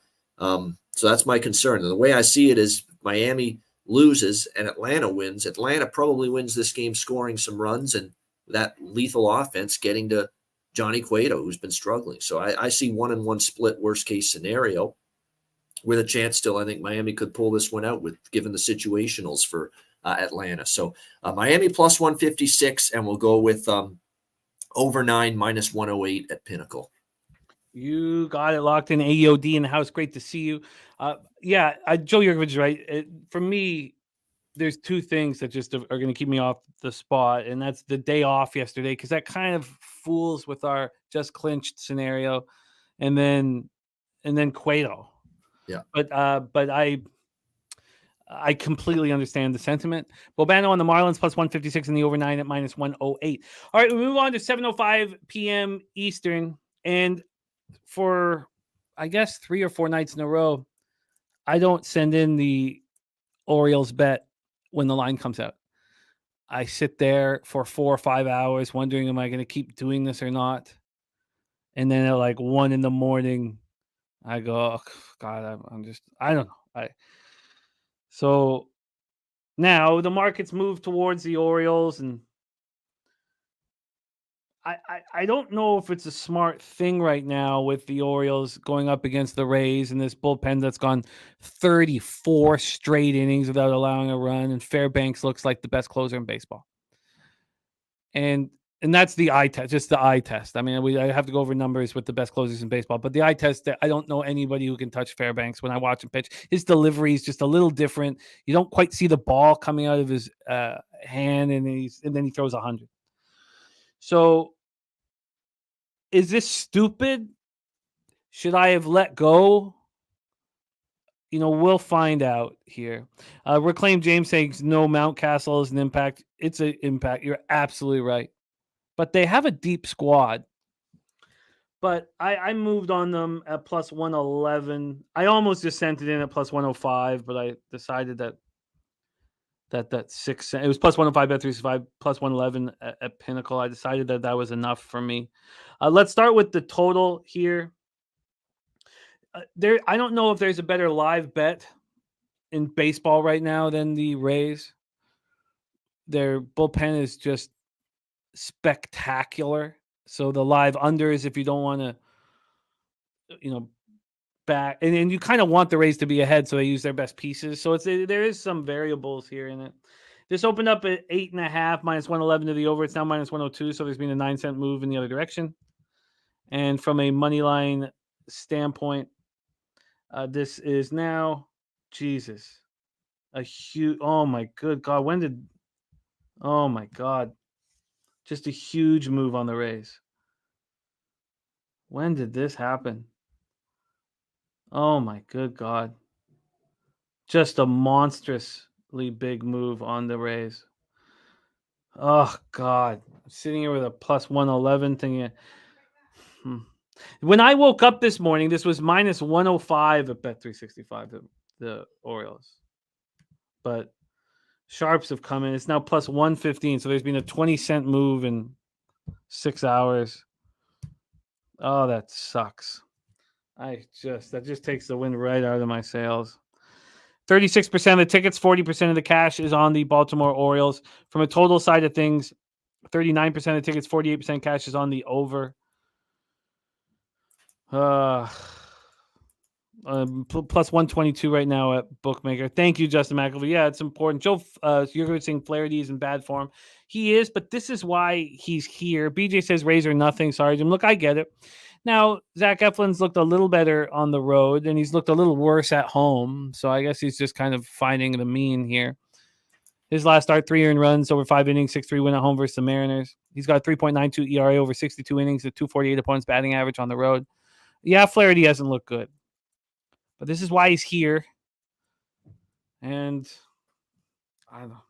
I just hope Eflin can get touched because I imagine there's going to be runs scored in this game by the Rays. Oh, I hate this market move, man. Take it away, Bobano. Rays, Orioles. I mean, Tampa Bay to me is, I've been on riding Baltimore quite a bit. Maybe not as much as you, but I've been on them a lot lately. I'm not on them tonight. I wasn't on them last night. I like Tampa Bay the way they're playing. I'm not going to lay a price with Eflin and the Rays on the road either, but I'm not going against them. And look at all these great quotes from Tampa Bay.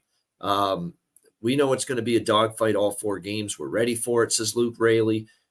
We know we have to win 3 of 4 here, if not take all 4. We know what's on the line. We're going to play with a lot of passion, fire.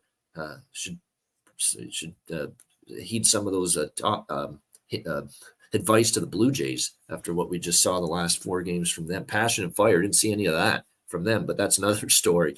No, I like the way they're playing. You mentioned their bullpen's lights out. They're getting the lineup is going now. And look, I got to be real. The Baltimore lineup has been very, very bad this week. I mean, they couldn't hit some really bad pitching from St. Louis earlier this week. Very concerning. And look, maybe this is their time. Every team in baseball goes through a dip, goes through a little bit of a decline. The Orioles have not really had that one, whoa, we really hit a skid or a speed bump. Maybe this is going to be that time. And I certainly don't trust Jack Flaherty, with what we've seen from him since he's joined the Orioles. So it's a pass for me, but yeah, I'm pumping the brakes on backing the Orioles. I had a nice run. They've put some good money in my pocket, but I started to jump off the Orioles ship during that St. Louis series. I'm not liking what I'm seeing. The bullpen's not nearly been as good. The lineup has really, really fallen off these last few games. And Tampa Bay's just playing red hot. And Tampa Bay needs the wins here because they're in the trail position here in the AL East battle. So pass for me.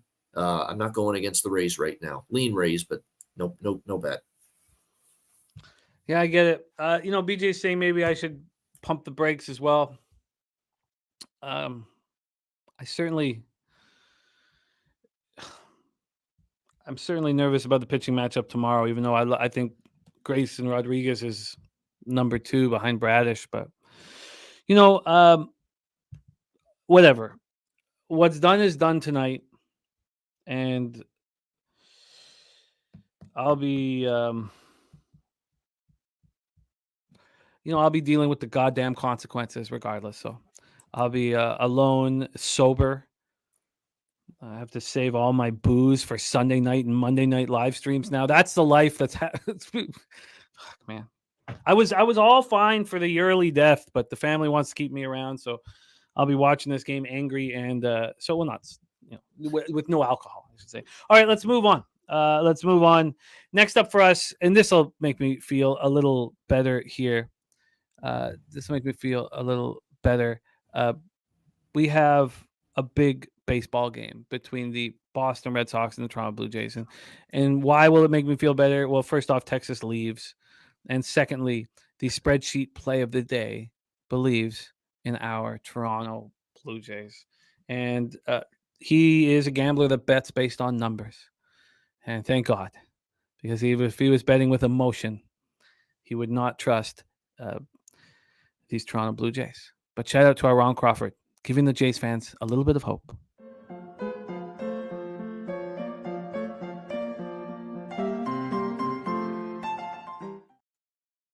BJ says Toronto ass pass. If you said that differently, Toronto ass pass, you'd like the city.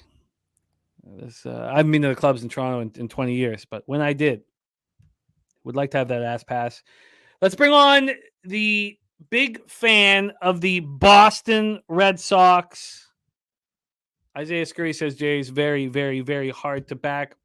It's not been easy backing his team. Please welcome Jose Donkey Fingers Bouquet. Ramon reverse sweep Ramon in the house. Red Sox, Jays. Jose, great to have you back in action. Brian Bayo, you call him something that you're not allowed to use on this show. So we're happy about that. We don't need to hear you use the term. We'll just call it a BB, which is his initials. Reclaim James. What happened when you guys hung out? This is Oh, I don't know. I don't know why he calls me a bitch all the time. I'm fine with it, but he's a very nice guy. What happened? What the hell happened? It's my guy. Bayo going up against Barrios. I really am interested in the take on Barrios because I almost wanted to back him here. The Jays opened up minus 131. They're now minus 128. From a total side of things here with the Jays, we're sitting at an 8. Now, this opened at 8.5, and it got up to 9 at 7:58 in the morning. So then there's been this very interesting move to the under. I guess, Sharps waiting till it got up to 9. And, it's a surprise there. From a weather perspective, do we think that this roof will be open tonight? We do 63 Fahrenheit at first pitch, so I expect it to be open. Won't be open for much longer, but it is here tonight. Let's go over to the cash flow on this one. On the total, 50% of tickets, 78% cash on the under. Big move towards that, even though it went up to 9 initially. Then 83% of tickets, 79% cash on the Jays, but the market not moving towards them. Satsi saying Barrios 1-1, 6.35 ERA this season versus the Red Sox. He's had 2 good starts in a row, but against very weak competition. Last start, 7 innings, 2 earned runs, 7 Ks, 2 walks, 5-2 win at home versus Orioles. He's very good at home. 3.39 ERA, 244 opponent's batting average. And Bayo is still a very, very good pitcher. It looked like he had a bit of a hiccup, but he's on the rebound. On the road, he's been strong this year. 3.80 ERA, 266 opponent's batting average. Red Sox are hitting much better than the Jays right now. 278, 806 OPS. Jays versus righties, 232, 740. Red Sox bullpen's been a problem. 5.79 ERA since August 15th, but so has the Jays at 4.69. Take it away for us here, Jose Bouquet. Are you backing your Boston Red Sox and going up against the spreadsheet play of the day? Yeah, I am. I am taking the Red Sox today. Jose Barrios is horrible against the Red Sox. He thinks about me at night when he's has to face the Red Sox. I'm in his mind. He's nothing, especially facing Venezuela too. Jose Barrios was just nothing, and I mentally rattled him here. So I took the Red Sox here. I got it at a shitty price now, according to my graphics. I got it at plus 112. Tweeted it out, but. Yeah, I believe in the Red Sox here, and I was going to say over in this game, but the market saying 50% of the bets and 70+% of the money on the under is not something I want to bet. So Red Sox for me, and shout out to Chocolatey Waterfall joining us. Nice to see Chocolatey Waterfall. What do you think about what JT is talking about here, that it's Roberto Clemente de Barrios' idol? I guess he's disappointing his idol today. All right.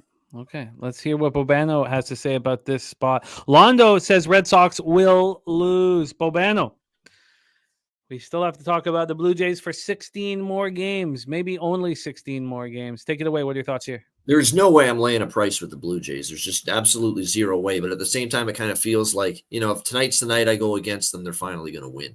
It's got that feel to it. But Barrios has not been good against the Red Sox. And actually, lately, he's not been good as he was, say, about a month ago. We know what the Blue Jays lineup is doing, which is Dick All in that series against Texas.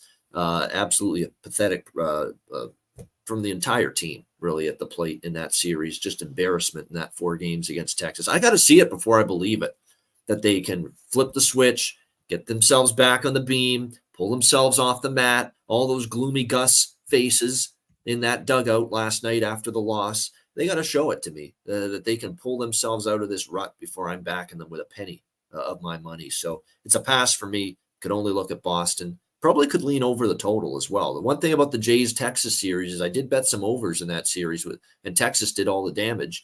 The Blue Jays pitching has really gone south. And then the starting pitching wasn't great in that Texas series. Nobody pitched great. The bullpen that was so good for such a long period of time is not pitching as well lately either. So 8.5, I could see this being like 6-3 Boston or something like that. And it goes over the total, but nothing official.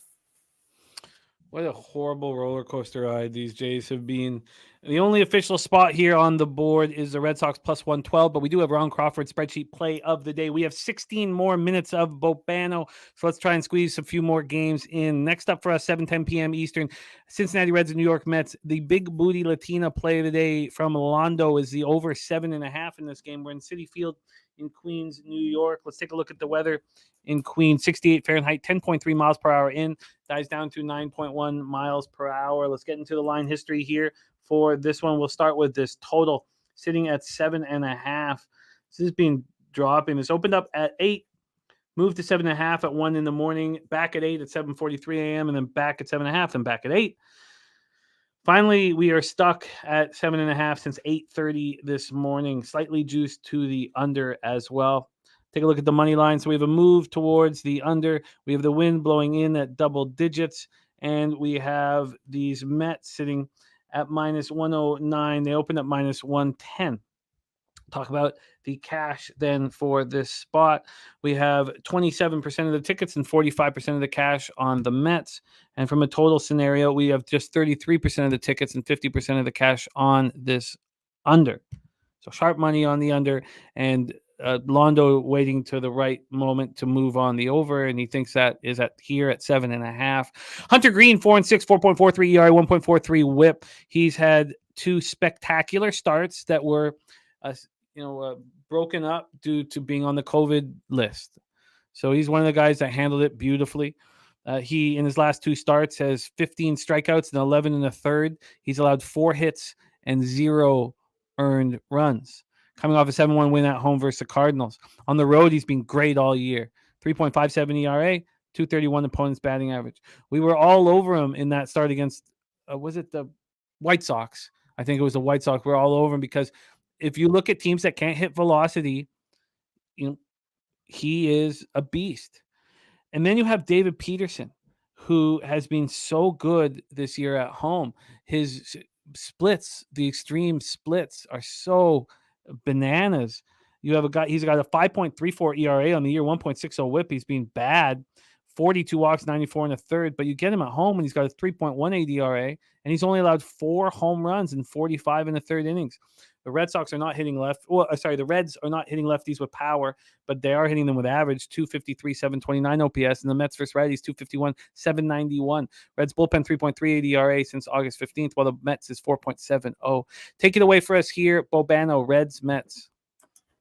Yeah, I'm going to take the what I think is a pretty cheap price with a pitcher that we know has got electric stuff and is starting to finally show it. His last 2 starts with Hunter Green, 1 run, 6 innings against the Cardinals, 1 run, 5.1 innings against the Giants. Now, I will say the Mets are hitting here the last few games. They've done pretty well here as far as the last offensively here against Arizona, but I like Hunter Green's form. I don't like Peterson's form as much. Last 2 starts, he's given up 7 runs in his last 10 innings. It's not great. And even though he's been great at Citi Field, the last time he was here at Citi Field, he didn't pitch well against Seattle. 4 runs, 7 hits, only lasted 4 innings. So I like the price here with Green. I like the price with the Reds here. Cheap, in my opinion. Getting them at plus 100 at Pinnacle. So Reds plus 100 for me. Reds plus 100 for Bobano. Reds hitting lefties very well lately as well. Yeah, not with a ton of power, but 253 average since August 15th. I'm concerned about Londo's over. No, I'm not. I don't have the same concern about backing Hunter Green. Plus 101 over at Bookmaker. Thank you. Every penny counts for record keeping. So I changed that excellent. right there. This just feels like a. I don't know. I do not know what David Peterson's going to do, but I think Hunter Green is playing at a very high level right now. If he is pitching at a high level, I don't know why this market really isn't moving towards him. But I'm going to keep an eye on the spot, and I understand the look on the Reds plus 101.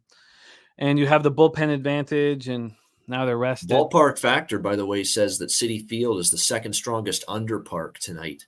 Oh, it's up in now? baseball. Well, no, I've got it. The Twitter account for Ballpark Factor's got the screenshot of today's Ballpark Factor. So that's what I'm using. And yeah, they got Citi Field. Only Busch Stadium has a minus percentage of runs greater than Citi Field. Oh, this is helpful. Yeah, only Busch Stadium has a bigger under influence tonight. Oh, this is great. Thank you for letting me know that this was up here. Okay, we have Ballpark Pal up now.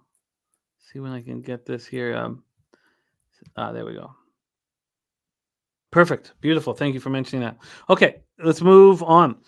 Next up for us, 7:10 p.m. Eastern, Texas Rangers 81-64, 36-34 on the road at the Guardians, 69-78, 36-36 at home at Progressive Field in the land. Let's see what we're dealing with weather-wise in Cleveland. 67 Fahrenheit, 7.3 miles per hour in, gets down to 5.6 miles per hour. Guaranteed rate field today is plus 10%. Homers minus 10%, doubles and triples plus 3% overall. Plus 3% overall. Let's get into the line history and the cash flow for this spot. We'll start with the money line here with Giolito versus Gray. And we have Cleveland opening up at plus 114. They're now plus 104. How there could be a 10-cent move towards Giolito with the way he's pitching boggles the mind. When we take a look at the total here, this has gone down to 7.5 at Pinnacle. 7.5. We have this opened up at 9 at midnight. It's gone down a run and a half.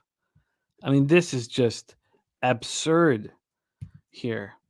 Joe Yurkovich has locked in the Rangers. Cartel, our guy Gifted Cartel's play of the day is the Rangers minus 1.5.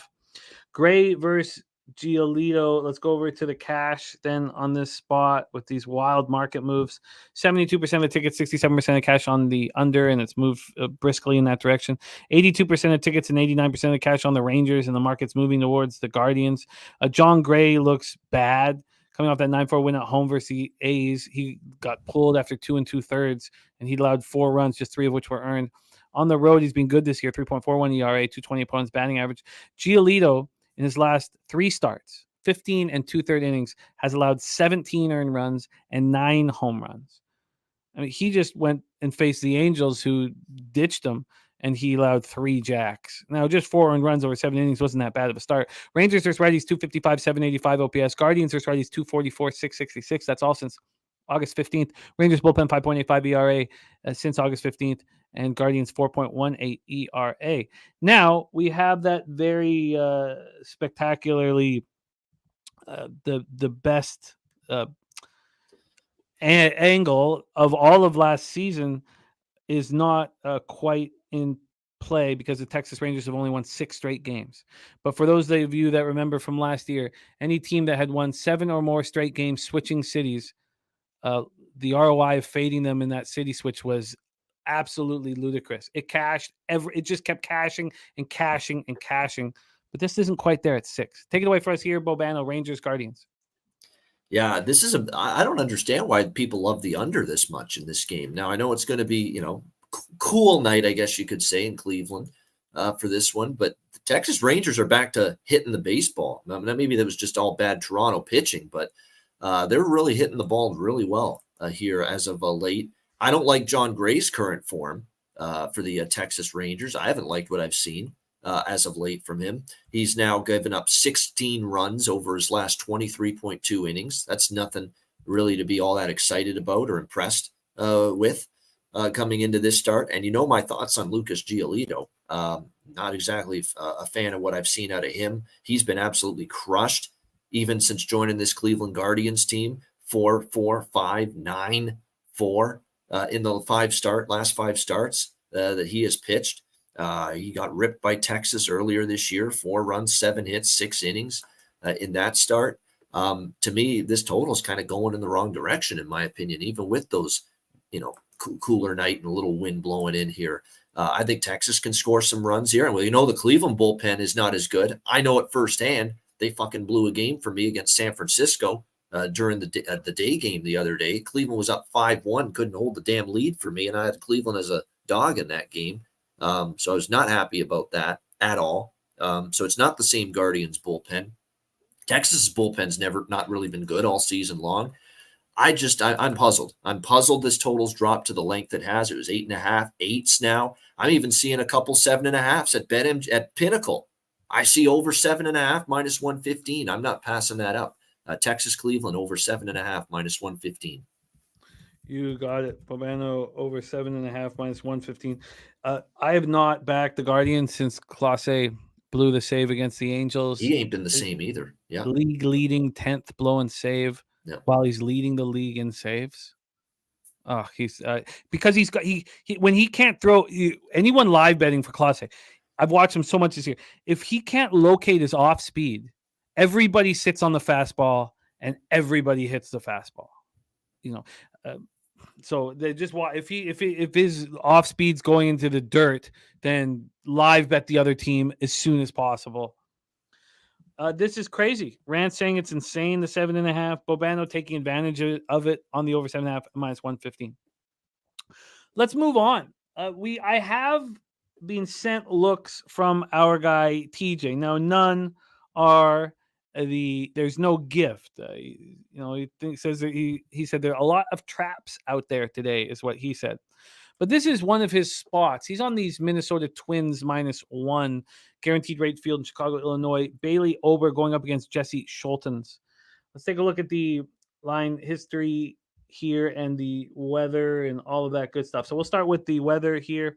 It is 72 Fahrenheit, 5.9 miles per hour in, drops down to 4.8 miles per hour. And thank you to Bobano for letting us know that we could get this information on guaranteed rate. Oh, did I give? You know what? I screwed up, you guys. I gave guaranteed rate field instead of progressive field for the weather in the last spot, and there's a difference. Progressive. I'm so sorry, and I need to stop it. When you make a mistake and give out wrong information, you have to stop everything. The at progressive for Texas Cleveland, it's minus 11% home runs, plus 7% doubles and triples, and minus 4% runs. And I apologize for that. Here at Guaranteed Rate Field, it's that plus 10% homers, minus 10% doubles and triples, and plus 3% runs. I really apologize for that. That's the last thing I ever want to do is give wrong info. Here we go. Bailey Ober against Jesse Schultens. I guess this will be our last game with Bobano, or should we just not? Do we not have time? Is it 1 o'clock hard out? Should we go over your actions? Yeah, we can talk this game and then I'll rapid fire the rest of my official bets. Perfect. Okay. So here we go. This total is sitting at 9 at minus 116, open at minus 118. From a money line standpoint here, move over here.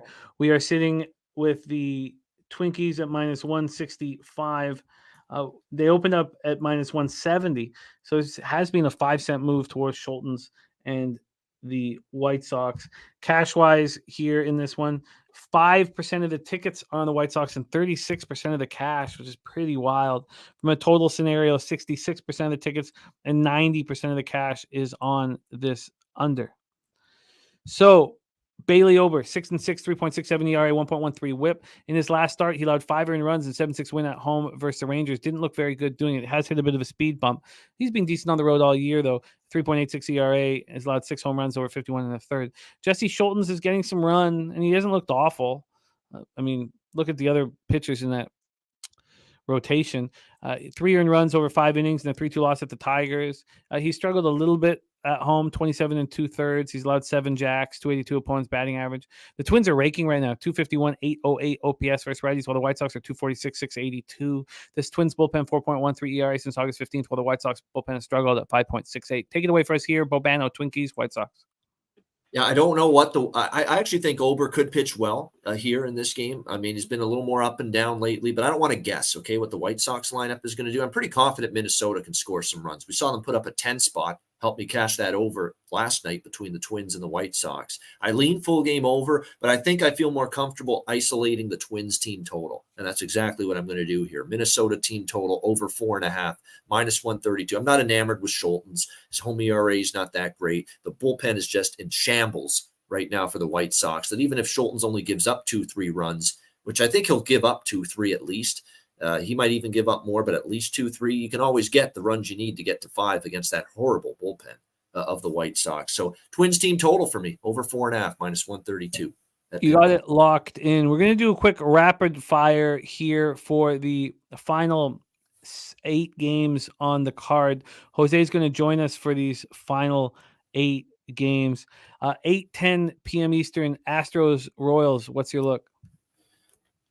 This one, Astros, I have the over here. I have a bit of a better number than what's out there right now, but I do think we're going to see some runs in this ball game. I'll still make it official, over 10, -115. I have no problem going against Greinke. I don't think Christian Javier has been as good this year either. You've got a situation where I believe if you look at the ballpark situation here at Kauffman Stadium, big time run enhancements, +6% runs, second highest behind Coors in Colorado. So over 10 here with Astros Royals. Nats, Brewers, American Family Field. Nats, Brewers. This one, Irvin versus Miley. I don't feel comfortable laying that kind of a price ever with the Brewers. But I don't know if I trust the Nats right now in their current form enough. So it's a pass for me there. Miley does not look good, and the Nats don't hit lefties.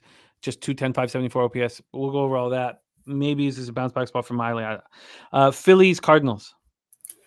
Yeah, Phillies, Cardinals. The pass for me. I don't want St. Louis, but St. Louis, I'll give them credit. They played a nice series against Baltimore, and Philadelphia, Nola on the road, laying this kind of a price. No thanks. This is, by the way, a strong under park according to Ballpark Factor, so it's a pass for me. Giants, Rockies. Giants and Rockies. Webb and Anderson. Yeah, this one is the price is just a little too steep on Webb. They should have their way with Anderson, but you never know. This Giants lineup can be funny sometimes. They should hit certain pitchers, but that's not too high of a price to take Webb. Even the -1's not great. I lean Giants, but price ain't good enough. Pass. Tigers, Angels. Tigers, Angels, Skubal and Canning. I'm going to take the Tigers here and Skubal full game. To me, the Angels, we see what they've been doing here. Lately. They actually didn't play that bad against Seattle, put up a fight, but still not good enough to win the last couple games of that series. Skubal's kind of hit some rough patches, but I think in this matchup, he can handle this. What's really a tepid Angels lineup right now with Ohtani out and all the issues they have going on. So Detroit -116 full game. Cubbies, Diamondbacks. Cubs, Diamondbacks, Steele and Fott. Price is reasonable here I'm going to go Cubs here, full game money line here with this one with Steele on the mound. I know they certainly didn't have the series they wanted it in Colorado. There's no question about that. Get out of there, get to a new opponent here, taking on this Arizona team. Font's been a little bit better lately, but I really like Justin Steele quite a bit. We'll take him -134 at Pinnacle. I am on the and I got I'm trying to send as much as I can in and not use the Pinnacle account, but there was a 19-cent difference on the Cubs first 5 -1/2. And so I got the Cubs first 5 -1/2 -101. Bobano on the Cubs money line full game -134. Fap Win and his vat of lube are unleashing a load on the Oakland Athletics here. And I can understand the Padres being sleepy and Lugo coming off being touched at the Astros. I think he actually bounces back here, but curious to hear what you're doing. Padres A's. Yeah, this one, Padres, and I'll tell you what, I'm not looking to fade the A's right now, believe it or not. This has been a scrappy baseball team. Sean Newcomb, though, I mean, my goodness, you talk about a blast from the past here for the Athletics back in the starting rotation situation here. This is a guy that was with Atlanta, for many, many years. Now he's getting the opportunity here to pitch here tonight. We'll see how much innings he gets, but he pitched 62 pitches against Texas just recently. We'll see. They're trying to see if he can pitch up to 70 or 80 pitches apparently tonight here in this game against San Diego. I do think there's some value on Oakland. This team's actually playing some competitive baseball of late, and there's no way I'm laying more than minus 200 on the road with San Diego. Absolutely no way. So lean Oakland, but I'm not going to make it official. And then finally, to put a bow on the MLB card, we've heard stacks play today's on the Dodgers over 8 at even money. Dodgers, Mariners, Miller, Kirby, a couple youngsters on the bumps facing each other. Yeah, this is there should be a good series here with these two, but I don't like the way Bobby Miller's pitched lately. 4+ runs allowed in 3 of his last 4 starts. And those 3 starts all went over the total. I think Kirby's kind of hit a rough patch. You're worried a young pitcher, all the innings, now we're into September. Is that catching up to Kirby? He gave up 4 runs, 8 hits to the Royals, 4 runs, 6 hits to the Mets. These aren't great lineups. And then, of course, Tampa is a good lineup. He gave up 4 runs, 5 hits there. The home runs have been an issue lately for George Kirby as well. So basically, you give me a 7.5 with 2 of the better lineups going right now in baseball. I'm going to take it. So over 7.5, minus 118 at DraftKings for Dodgers Mariners. Bobano, thank you for your hard work, my friend. And I will go over all of your action at the end of the show. We'll hammer the last 8 games, but thank you for all of your time that you put and hard work that you put into our show. Follow Bobano on Twitter at Bobano, and make sure you see him on Mondays at 2 p.m. Eastern for Hitting the Books. And he's also on our Monday night live NFL stream alongside myself and Big Ragu. And that is Monday. We have the double dip this Monday. Yep. Double dip. So we got 2 big games going, and it's going to be a lot of fun. So thank you for your time, Bobano. Any last words before you bounce? Man, it'll be a little bit more of me on Monday night because I actually will be on for the first half of both games. For the Saints and the Panthers, the early game, and the first half of the Browns and the Steelers. So I'll be on a little bit longer with everyone on Monday night. And I'll be probably back on the Pub Hub next Sunday. Can't do it this Sunday, but that's all the more reason that our guy, I heard you before you joined. I got on here, Jimmy. Noli knows. Get on Pub Hub. This Sunday. There's going to be more opportunity now. Get on that show. Thanks, Jimmy. Everyone in the chat, good luck this weekend. Let's cash some tickets, and we'll see you again next week. Respect. There he is, Bobano. We replace Bobano with Reverse Sweep Ramon in the house. We got to get right to work, my man. Jose, let's get after it. 8:10 p.m. Eastern. We just heard Bobano on the over 10 in Astros Royals, Kauffman Stadium in Kansas City, Missouri. Greinke, could you pull up Greinke's numbers against the Astros? So it was once a team that was near and dear to his mental illness. Javier versus Greinke. Javier, 9-3, 4.78 ERA, 1.29 whip. He's not been very good this year. He was not good in his last start at home. 4 earned runs in 4 innings, 5 Ks, 3 walks versus the Pirates. He's been bad on the road, 5.51 ERA, 237 opponents batting average. And now we have Greinke, 1-15, 5.47 ERA, 1.29 whip. I read an article a week ago that was saying that this year is going to cost Greinke the Hall of Fame. I read that it's going to cost him the Hall of Fame, that he's just so bad and on a 1-15 team and he's not trying and all this stuff. His last start, 5-1 loss at the Jays, 4 earned runs over 3 2/3. At home, though, he's been really good this year. Now, opponents are hitting 291 off him, but they don't barrel him that much. 3.80 ERA. The Astros smash righties, 296, 869 OPS, while the Royals, 245, 691. Astros bullpen, 3.82 ERA. Royals bullpen, 4.92 ERA. Let's go over to the line history here for this spot. And we have, here we go. We have Greinke at plus 160, which is strange. I mean, opened up at plus 165. There was an initial move towards the Astros, and then it came right back. In fact, there was a 13-cent move to the Royals from 8:46 a.m. to 8:59 a.m. 13 minutes. It was even more than that. If you go to 9 a.m. in 14 minutes, there was a 17-cent move to the Kansas City Royals. Interesting.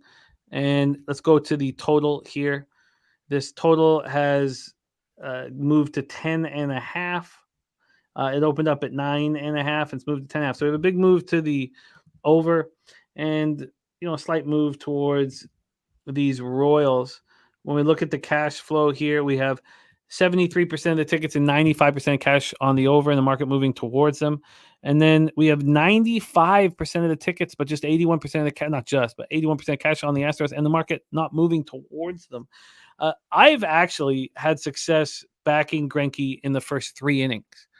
I had success backing. I had success in unders with him in the first 3 innings. But I want to talk this out before I put a cent on this aging fucking non-Hall of Famer. Take it away for us, Jose Javier Greinke. I've been back and forth on his Hall of Fame case. I think he's going to make it, though. I think that the Royals are live here, honestly. And I think I'm just going to make a decision to bet the Rust Buckets, bet the old men. And by old men, I really mean Adam Wainwright, really. I'm going to be betting on Adam Wainwright. He's got like 2 starts left, maybe. I'll be betting on him. He's on the verge of getting his 200th win, plenty of motivation.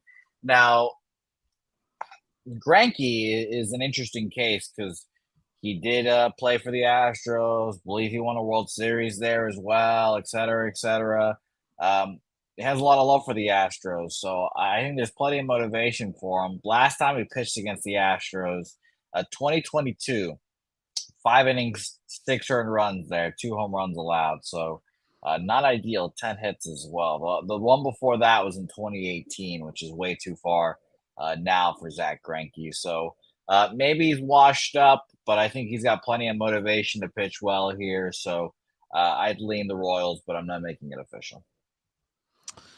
It's clear the books think that the Orioles are sort of live here. The Orioles' first 3 is just plus 120. Talking Orioles or Royals? Oh, sorry, the Royals. Sorry, my bad. Jesus. Royals' first 3 is obviously the Orioles are on my mind. Yeah. No, I mean, I bet them, by the way, -1 plus 165. Oh, nice. When did you do it? Yeah, like just now. Okay, good timing. Can you imagine the Royals would be just plus 120 first 3? Yeah, I think, like I said, I think he's live. He's at home, and I think will probably be his last start. Well, obviously, will be his last start against the Astros in his career. So I think there's a lot of motivation there. Oh my God, I don't know if I can do it. There's Brandon the Great in the house. Alfred 44 cheering for you, Jose. God, I don't think I can do it. Gifted Cartel saying Greinke 6-4 and 12 career starts against the Astros with a 3.19 ERA. And saying Javier 0-1 with 7.36 ERA and 3 career appearances against the Royals, including 1 start. Alfred saying Astros will score when the Royals bullpen comes in. And yeah, first 5 is probably where I'd lean. If you've watched Greinke starts, because I bet the 3, he gets lit up in the 4th and 5th innings. When you can see him a couple times, and that some of his pitches just look terrible. There's our guy Sharpie in the house. Sharpie, a great producer in the making, by the way. Shout out to Sharpie. I don't know if I can do it. I do not know if I can do it. Christopher Tatum says, I'm going to take the Royals. You're talking me into it. Can I take the Royals first 3? Is plus 120 enough of a risk reward? I don't know if it is, but let's move on. 8:10 p.m. Eastern, we have the Nationals at Milwaukee Brewers. So, I'm a Wade Miley backer, and Miley's not looked good. There's no getting around that. He's not looked good. And he's looked so bad, in fact, that our guy TJ is on the Washington Nationals first 5 plus a half. By the way, Gifted Cartel play of the day number 2 is the Royals money line. Do I have number 1 Gifted Cartel? Could you give me number 1 again, just to make sure that I have it? I'll pop this in here under Bobano's over 10. Rants also on that over. Do I move on the Royals first 3 innings? God, I'd love to get that plus a half. All right, Nationals, Brewers, American Family Field in Milwaukee, Wisconsin. Let's go to the weather in Milwaukee. 67 Fahrenheit, drops down to 62. Wind is blowing in. Let's Jake Irvin going up against Wade Miley. Jake Irvin coming off a nice start. Jake Irvin pitching okay this year, man. 4.20 ERA, 1.35 WHIP. His last start, 7.6 extra inning loss at home versus the Dodgers. He only allowed one earned run over 6 innings. On the road, he's got a 4.45 ERA, 278 opponents batting average. Wade Miley's not looked good for a little while. Coming off a 9-2 win at the Yankees, he was pulled after 3 2/3. Only one earned run, 2 runs in total, 3 Ks, 3 walks. He's been good at home this year, 3.58 ERA, 235 opponents batting average. But he just doesn't look right. And maybe this home start will help. I'll go over. I'd like to look at, when you're talking about this spot, Jose, I'm going to go over all. Oh, yes, Rangers run line. I do have that. Thank you. So let's pull up the line history. This total is sitting at 8.5. There's been a 7-cent move to the under from -101 to -108. And from a money line perspective, we are sitting here with Miley and the Brew Crew a -180. It's where they opened, exactly where they opened, -179. This is a wild situation. You'd have to think this is a perfect spot for Miley to get right. Nats rating 210, 574 OPS versus lefty since August 15th. But the Brewers aren't hitting righties 232, 674. It's the bullpen advantage is where the biggest advantage lies. And of course, that's why TJ's on the Nats first 5. Take it away for us here, Jose. Nats, Brewers. Yeah, I'm on the Nationals. I'm on the Nationals as well. I took them first 5 money line plus 130, first 5 plus a half, minus 105 there as well. The Nationals have just been a quietly profitable squad for us. They used to hit lefties pretty well on this full season. They're 100, I believe, exactly average against lefties, but the last few weeks have been just disgustingly bad. From August 27th to today, they're dead last against lefties.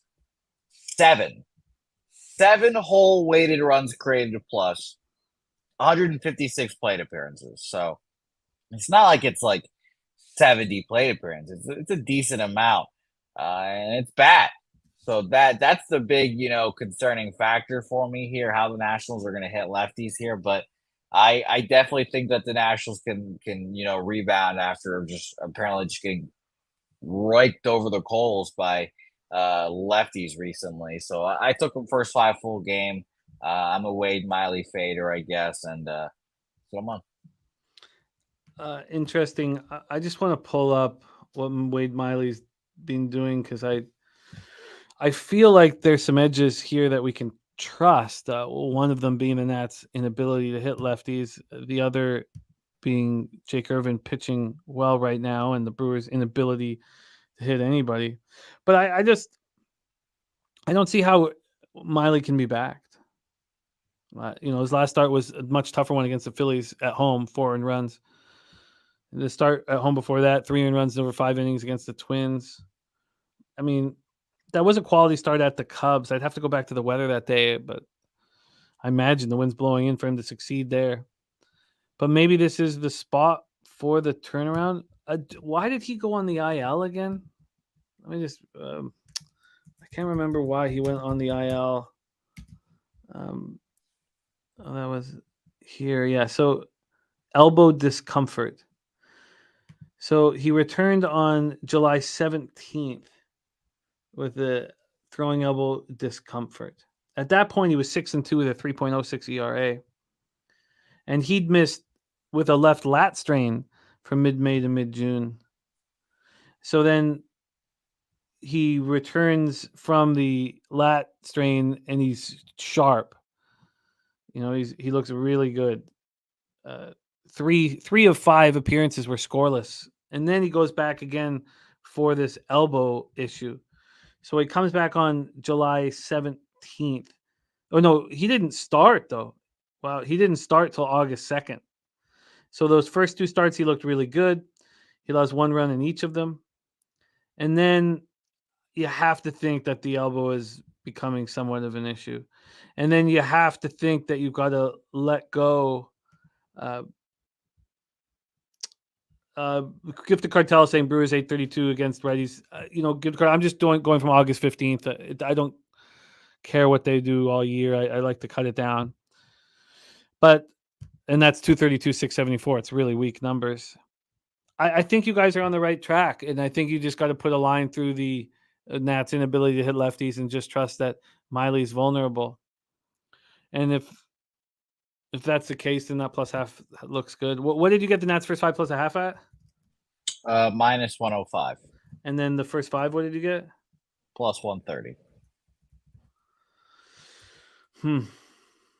Okay, so I like where you're at with this, and TJ's at it as well.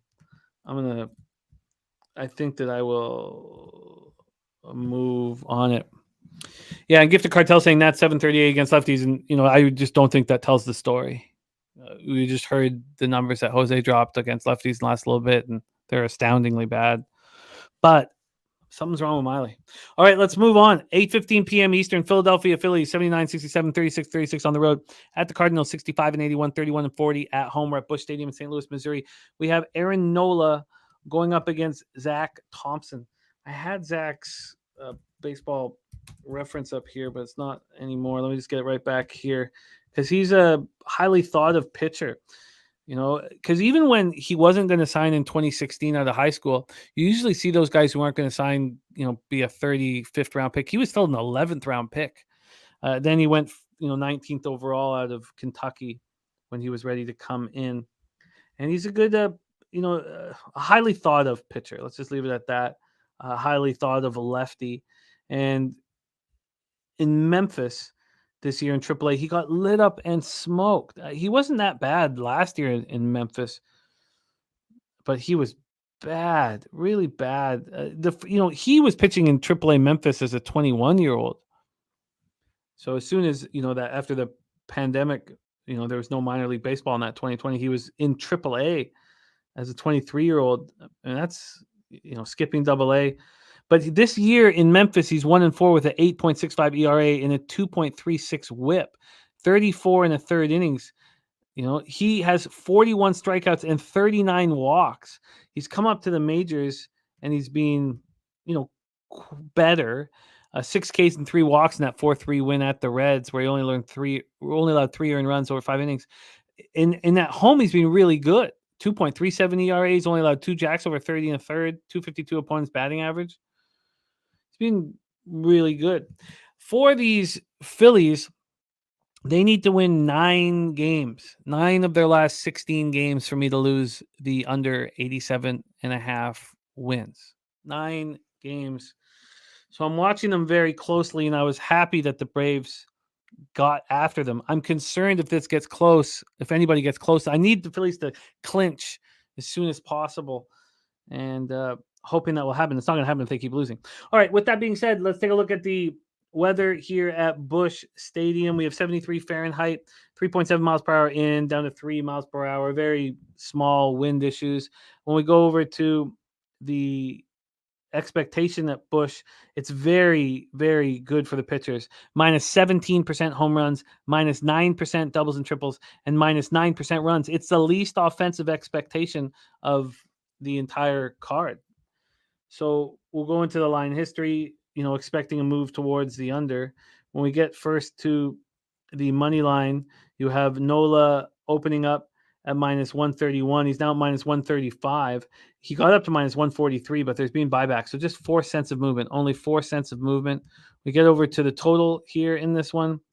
We have it sitting at 8.5, minus 102 to the under. So, no move here towards the under, even though it's expected to be, not offensive. Rand says Nola shut down the Cards last time. Nola coming off a rough start at home versus the Marlins, and he's been bad on the road all year. 5.66 ERA, 20 home runs he's allowed in 95 and a third.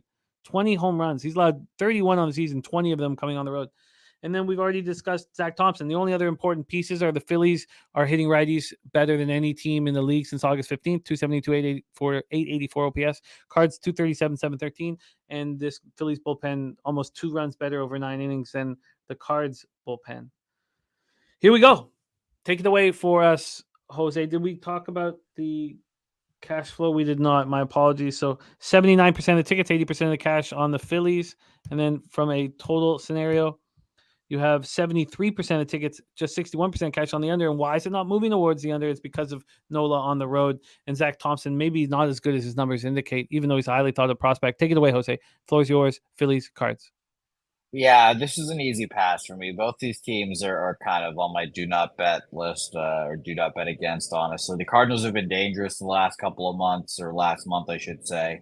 No, they don't have nothing to lose, so they're just kind of playing free and loose. The offense is still there, so I find them hard to fade. And then the Phillies have been, patches of being really good. They struggle some points, kind of about timing it out. So I just passed on this game. Aaron Nola is not a guy I've been backing all year either. And like people are saying, he's a free agent after this year, but I think he's going to make his money in the playoffs, not the regular season. That's a good point. All right, let's move on. I don't feel comfortable trusting any spot there. So let's move on. We move on to a game we broke down yesterday, and it's back. This total is sitting at 10.5 here. And when it opened last night, it opened at 10. So it's gone up to 10.5. So we move to the over with Webb versus Anderson. We have, how much different is the weather today? 63 Fahrenheit, chilly, 4.6 miles per hour out. It's still offensive in the thin air, plus 10% homers, plus 23% doubles, triples, plus 10% singles, and plus 23% runs. Go over to the line history here for Rockies, Giants. Oh, I did that total already, but I didn't. Did I do the money line? Sorry, I'm flighty, barely slept this week. We have minus 216 for the Giants. They opened up at minus 227, so 10, 11 cent move on the opposite side. And Logan Webb coming off shutting. So these pitchers just faced each other. Now they get an extra day of rest. Logan Webb shut them down over 6 innings, but on the road, he's got a 4.58 ERA, 267 opponents batting average. Chase Anderson also has splits that don't hurt him here, unlike Webb. Webb is worse on the road, and Anderson's been better at home, and better you use loosely. He has 8 home runs over 39 and a third with a 5.26 ERA, but it's better than a 6.49 ERA. Giants versus righties, 252, 733 since August 15th, while the Rockies are 251, 737. The Giants bullpen 4.02 ERA, while the Rockies bullpen 7.44 ERA. Ugly. Take a look at the cash then for this Rocky spot. We have 55% of tickets, 57% cash on the under. It's moved up to 10.5. And then you have just 12% of tickets on the Rockies, but 50% of the cash. And we've already heard from Billy Friedrich. He is backing these Rockies. Billy Friedrich says Webb has a 5+ ERA at Coors. Rocks, first 5 money line for him again. Take it away for us here, Jose. Giants, Rockies, Coors. Yeah, this is a pass yesterday. It continues to be a pass today. I just can't get there with either squad. I mean, I guess Rockies plus 1.5 is semi-appealing, but still, I just want nothing to do with this game, unfortunately. Both teams, again, just not teams I want to back. Christopher Tatum on the Rockies plus 1.5, plus 125. JD Davis triple plus 7,500. And over 1.5 bases at plus 120 going for a big score on the Davis triple. All right, let's move on. 9:38 p.m. Eastern. We have the Detroit Tigers at the Los Angeles Angels in Angel Stadium. Treek Skubal going up against Griffin Canning, and Skubal's road numbers are still just very poor in comparison to what he's doing at home. Now, the sample size is small. Angel Stadium, let's take a look at the weather here. We have 72 Fahrenheit, 8.2 miles per hour to right center, dies down to 6.2 miles per hour. Then we'll take a look at Ballpark Pals expectations of Angel Stadium, plus 11% homers, minus 8% doubles and triples, minus 1% runs. Then we'll move over to the line history here for this Angels Tigers spot. We've already heard Bobano on these Tigers. And not only that, so is TJ. He's also on the Tigers here. This is sitting with the Tigers at minus 117. They open at minus 115, so no move on the money line. And from a total scenario, we have this sitting at 7.5, very low for Skubal Canning, but it opened up at 7. Wild. Scooball's last start did not allow an earned run, but it was at home where he's been so good. 6 ERA on the road. Canning's last start was pretty good. 3 earned runs over 5 1/3. It was a 6-3 loss at home versus the Guardians, but he's been good. Guy was off for a year and a half due to a back injury. 46 innings, 4.70 ERA, 239 opponents batting average at home. Not great numbers. But the Tigers aren't hitting righties, 236, 700 OPS. The Angels aren't hitting righties, 227, 696 OPS. And then both bullpens are bad. Tigers bullpen 5.23 ERA since August 15th, while the Angels bullpen 5.80. Take it away for us here, Jose. Angel Stadium, Anaheim, California. Scooball, Canning, Tigers, Angels. Unfortunately, again, I'm passing. I'm just not interested in the Angels at all. And the Tigers as a favorite is not appealing to me either, I understand Scooball's been very good. He's been a moneymaker for you, especially Jimmy, and I'll double check RotoWire. I expect Ohtani to be back, right? I think he's been playing. I'm not 100% sure on that because the Angels just suck. So it's just not a bet I'm making. Another easy pass for me, unfortunately, but I lean Tigers for sure. The Angels' season win total under has been the gift that keeps giving year after year after year. Did you put the Ohtani bet in with your local? No, I didn't even forgot about all that. Forgot that he'll take it. I mean, he might limit me for 500, but so it's at Pinnacle. The Ohtani. I haven't even seen it there. Pinnacle. I got it at Bet Online. Oh, you got it Bet Online. Okay, sorry. That's where I should be Pinnacle, yesterday. Yeah. Thank you, Bet Online, and it's under 500 million. Thank you. No, I forgot all about that, but he'll take it. Guy's a degen, man. By the way, unfortunately, fucking Texas Rangers to make the playoffs. Yes, minus 900 now. Fucking kidding me. Wow. Unbelievable. Fucking Blue Jays. Well, also it's all based on scheduling now because you have the Orioles going into Houston. You have the Mariners at the Dodgers. I'd have to look closely, but you have to imagine that's all schedule based. And the Blue Jays are plus 160. So it must be the Mariners that they see as the most vulnerable here. Mariners, yes to make the playoffs minus 450. Wow. So, wow. Then why wouldn't the Jays no be heavily juiced? No is minus 200. Wow, you'd think.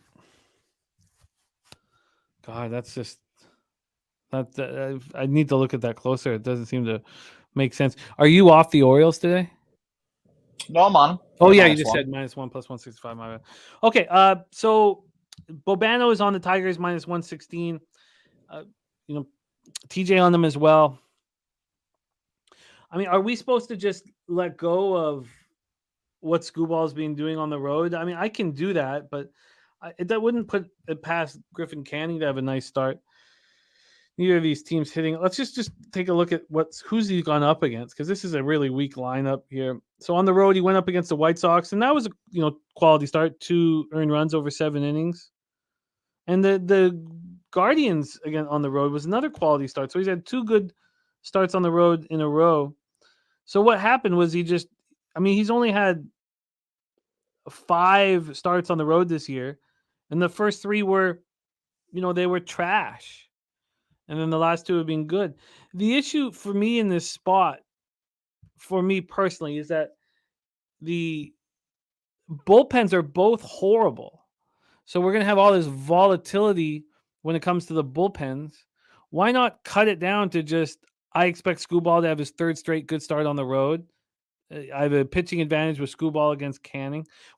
Sorry, it's my bad again. I have the Angels numbers versus righties instead of the Angels numbers versus lefties. Can you grab me that right now while I finish up the Angels versus lefties the last 14 days and let me know what that is? And while you're doing that, I'm going to see if there's an expectation for Ohtani to be in the lineup today.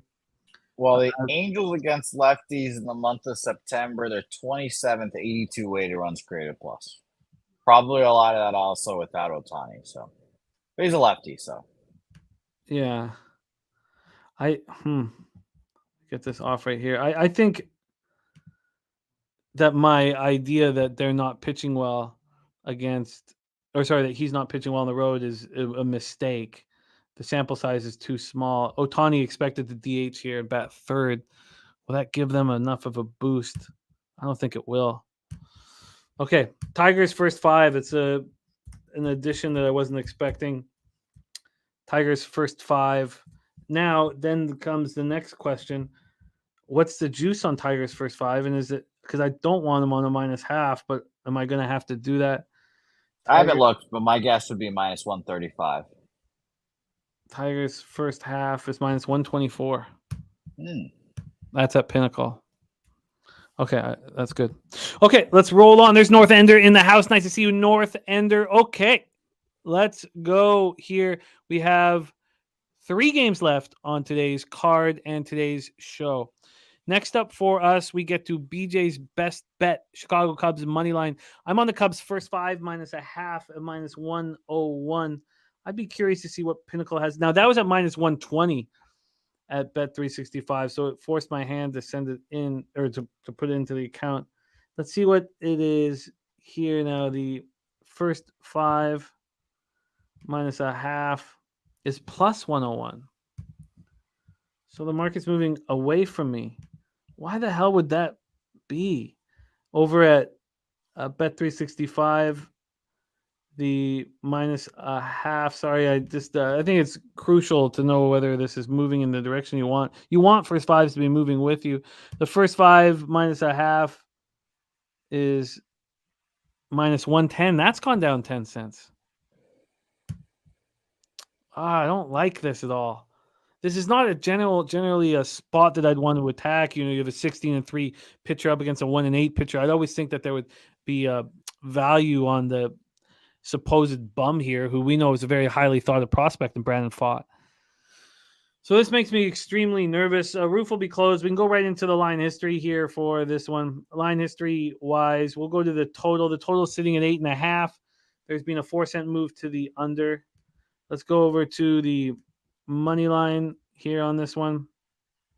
From a money line perspective, we have Steele at -136.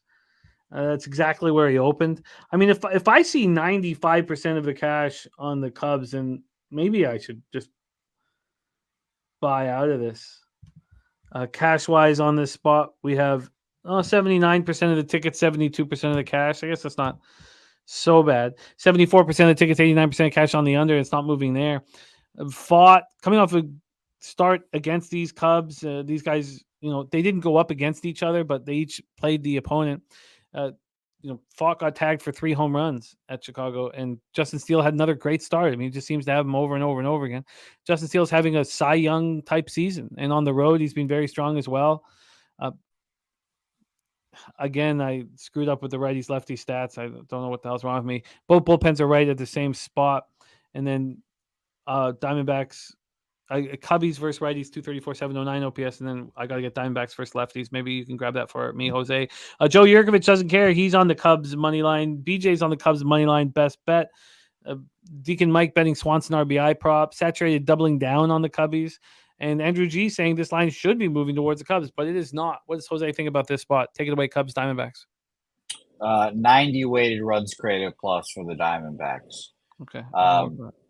I'm on the Cubs. I forgot to tweet this out amongst all my tweets and picks, but Cubs -1, -105 for me. I thought about doubling down, like our guy Satcher was saying, and taking Cubs first 5 money line and just eating the juice there. But I think I'll stick with the -1, -105. These are both pivotal series for the auto bets every day, the Cubs and the Orioles here. So depending on how these series go, we might not be doing that for the rest of the season or for the next couple of days. We'll see. But need some good showings from both of them. I wish you were going to Astros Orioles.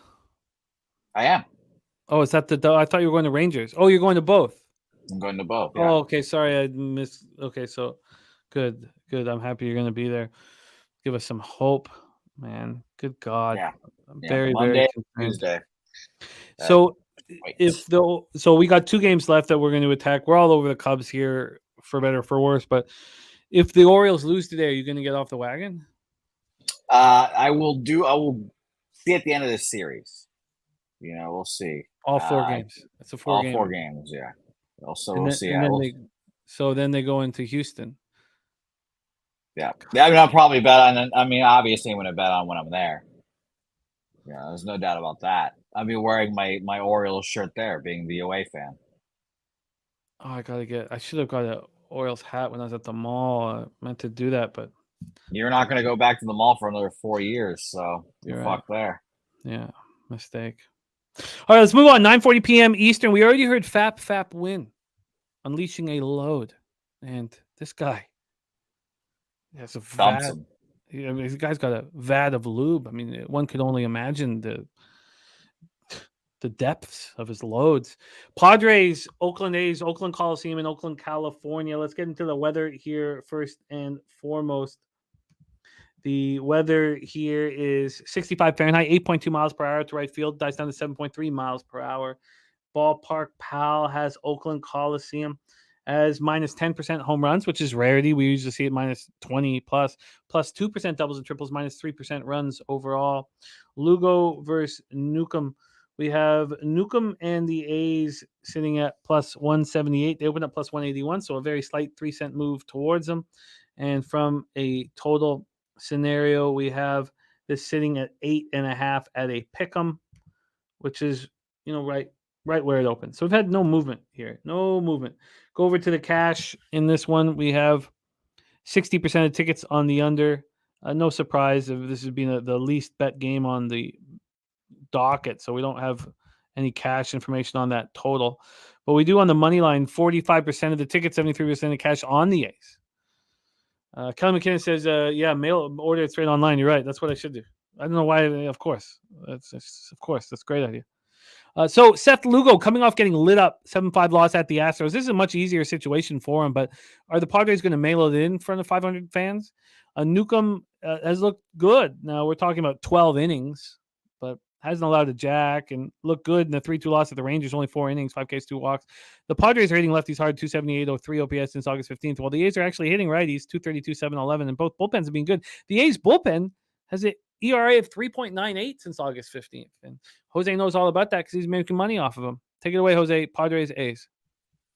Yeah, I lean A's here, but the Padres' numbers against lefties are too good for me, and I don't trust Sean Newcomb enough, I guess. So it's been another pass here for me. My A's pitchers, Paul Blackburn and sometimes JP Sears and Mason Miller. So we'll see how if they come back around here in this series, I'll probably end up on them again. But yeah, I think this is a good series for the A's, and I wouldn't be surprised if they ended up taking this series. But not the pitcher I want it back here, unfortunately. I think Billy Friedrich said their A's series price is like plus 148 too. So it's I think that's a little telling. It's very telling. Wow. But Jarek White, like in the Padres, first 5 minus a half, bounce back spot. All right, then we come to the final game on the board here today, and it's very interesting. We have, first off, our guy Lamont Williams, max betting Seattle first 5 money line.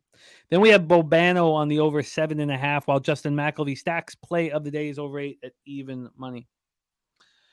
Billy Friedrich says, if I bet the A's every game this series and you aren't with me, Jose, then I don't think we can be friends. Billy, you betting him today? Of course he is, right? He must be. Let me know. If you're betting it today, I'll jump on your train, Billy. Oh, he is. Wow, this is nice to see you guys after the sadness of your last bet together. Okay, good. Billy, what are we betting? Money line? Let me know, Billy. Here we go. Bobby Miller versus George Kirby, our last game on today's show, our last game of the weekend until NFL Pub Hub Sunday morning at 11 a.m., which is the best show I'm a part of. The show is just fire, man. 8 cappers giving out their best bets in rapid fire succession with all bets tracked. Come on. We have this total down to 7.5 at Pinnacle. Now, it's not a big move there. Actually, there's been a 4-cent move to the over. This opened at 7.5, minus 109 to the over. And if you've been watching Miller and Kirby, you might be surprised that number is so low. From a money line standpoint here, we are sitting with the Mariners at minus 101. They opened up minus 111. So we've had a 10-cent move to your Los Angeles Dodgers. Let's get over to the cash flow here in Seattle. 74% of tickets, 89% of cash on the Dodgers, and line moving towards them. From a total scenario, we have 59% of tickets and 91% cash on the over. That's an alarming amount of money on the over for this not to be moving up to 7.5. It's crazy. It's absolutely crazy. So here we go. Let's take a look at the weather here. 65 Fahrenheit in Seattle, 6.2 miles per hour in, dies down to 4.7. That must be a part of it. We have T-Mobile plus 1%, homers minus 12%, doubles and triples minus 7% runs. Philly Eagle Flyer in the house. Nice to see you. The puff pass parlays, Braves, Rays, Rangers, Twins, and Cubbies. I'll copy and paste that right now from our guy Philly Eagle Flyer. Copy and paste that right here. So then Bobby Miller has not looked good. Coming in off a 7-6 extra inning loss at the Nats. 7 innings, 5 earned runs, 8 Ks and 2 walks, 3.98 ERA, 1.14 whip. On the road, he's been much better than he's been at home, but he didn't look good in that last start. Still 3.22 ERA. He was only allowed 3 home runs and 15 1/3. George Kirby on the other side, he's not looked very good lately. Coming off a 7-4 loss at the Rays, but then at home, he's lights out. 2.87 ERA, 2.14 opponent's batting average. And the Mariners are hitting righties just as hard as the Dodgers since August 15th.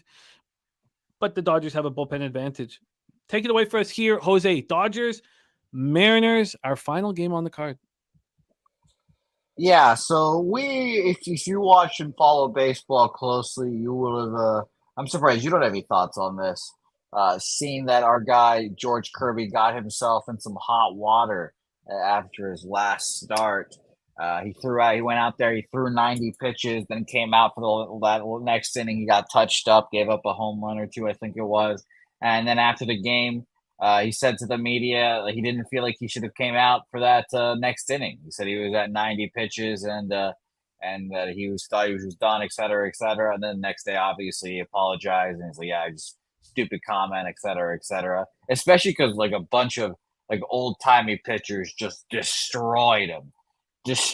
Like I think like Trevor Hoffman just straight up called him a pussy on the Twitter machine. So that was pretty funny to see. But I ultimately think he's going to come out here and have some fire and pitch well here after just getting destroyed by all the old time pitchers in the league. You know, fucking like Roger Clemens out there destroying his ass too. So Bobby Miller bounce back start, George Kirby bounce back start. My girl Chocolatey Waterfalls on the under, and she's scared, but don't worry.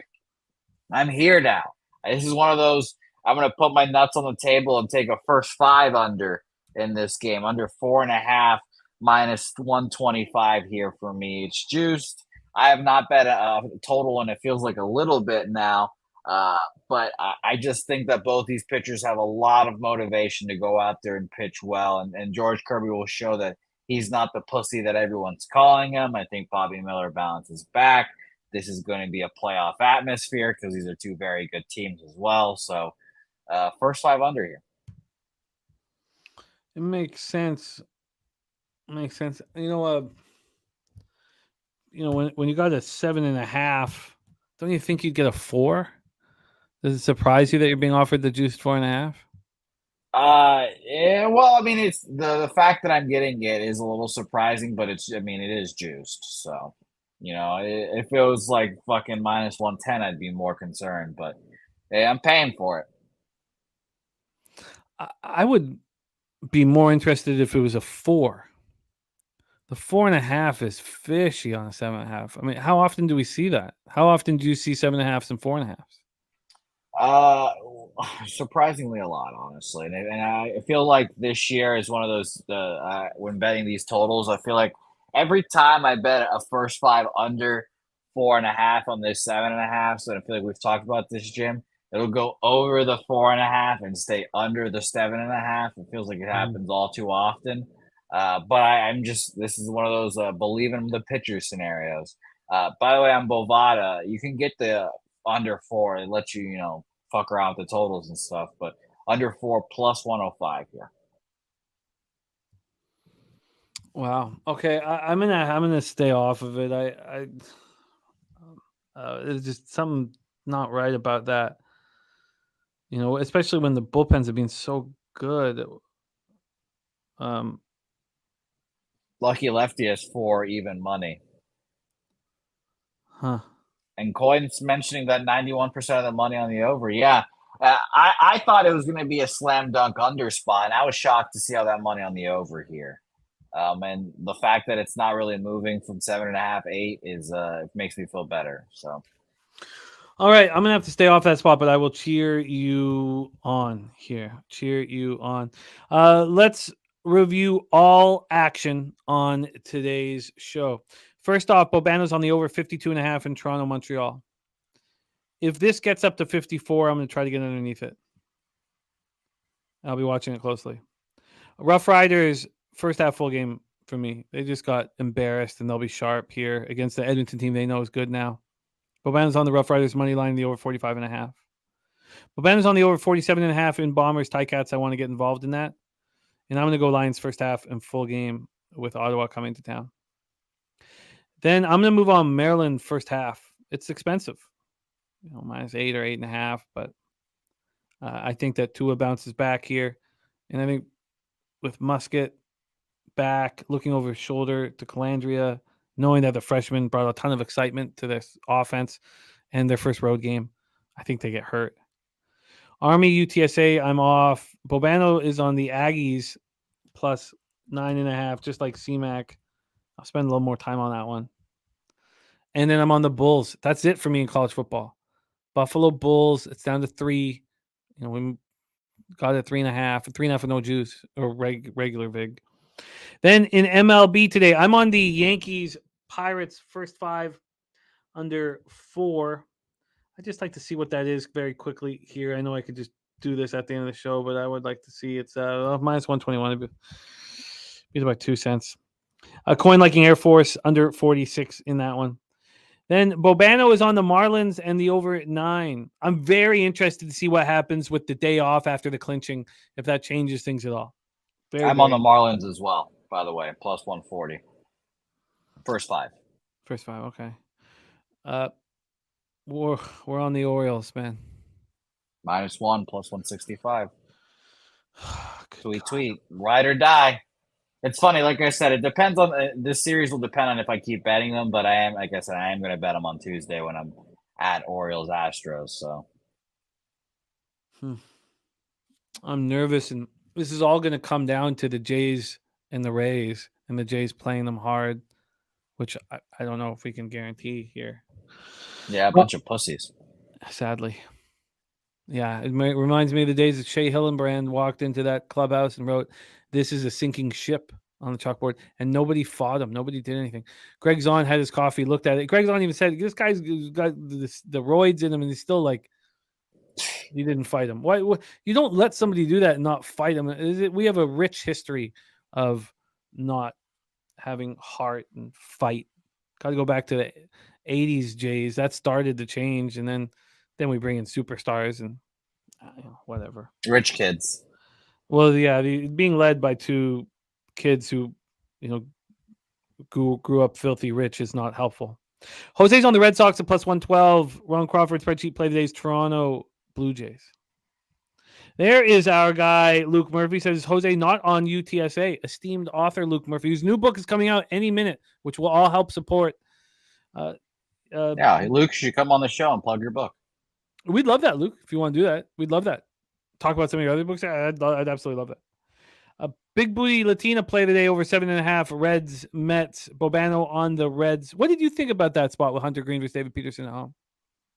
I was very interested in the Mets, honestly. I know Hunter Green's very good, but I don't know. I was interested in the Mets. The Reds have just not been a team that I've looked back in this last half. By the way, Luke, I'm not on UTSA. Our quarterback has turf toe, and I hope he doesn't play. I low-key think that UTSA might lose, but I might be on the under. I have to have some alcoholic beverages in a parking lot for me to decide whether that's happening. Yeah, and that's what I'm about to go do right now. I'm about to leave my house, go drive downtown, and have alcoholic beverages until 6 p.m. and then watch UTSA lose and walk back to Southtown 101. It's game night, of course. That's gonna be fun. Yeah, that's why no say hey plays today, Monday or Tuesday, so should be fun.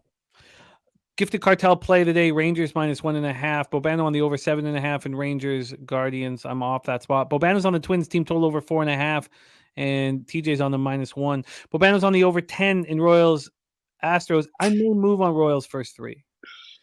Gifted cartel play today. Royals money line. I may move on Royals first 3. Jose's on the Nats first 5 +0.5 and first 5 +130. I'm interested in joining you on the Nats. I'm on the Guardians, by the way, as well. Guardians full game money line +103. Same thing. Basically, the Rangers coming off beating the shit out of the Blue Jays. They're feeling great about themselves. We did it. We're going to make the playoffs. We didn't blow this gigantic lead. We're not a bunch of frauds. Lucas Giolito goes in there, pitches well. And I think the Guardians play well in the last couple of weeks for Terry Francona in his last few weeks of being a manager. That's a great angle. I hope it catches. I'm interested in joining you in the future. Phillies Cards, we have no action. Giants Rockies, no action. Bobano's on the Tigers money line. So is TJ. I'm going to move on the Tigers first 5. BJ's best bets, the Cubbies. We're all over the Cubbies. Jose Cubbies -1. I'm on the Cubbies first 5 -0.5, and Bobano's on Cubbies money line. Fat Win is on Newcomb and the Oakland A's. Sean Newcomb and the Oakland A's. Then I am too now with Billy Friedrich. A's full game money line +175. Billy, look at us.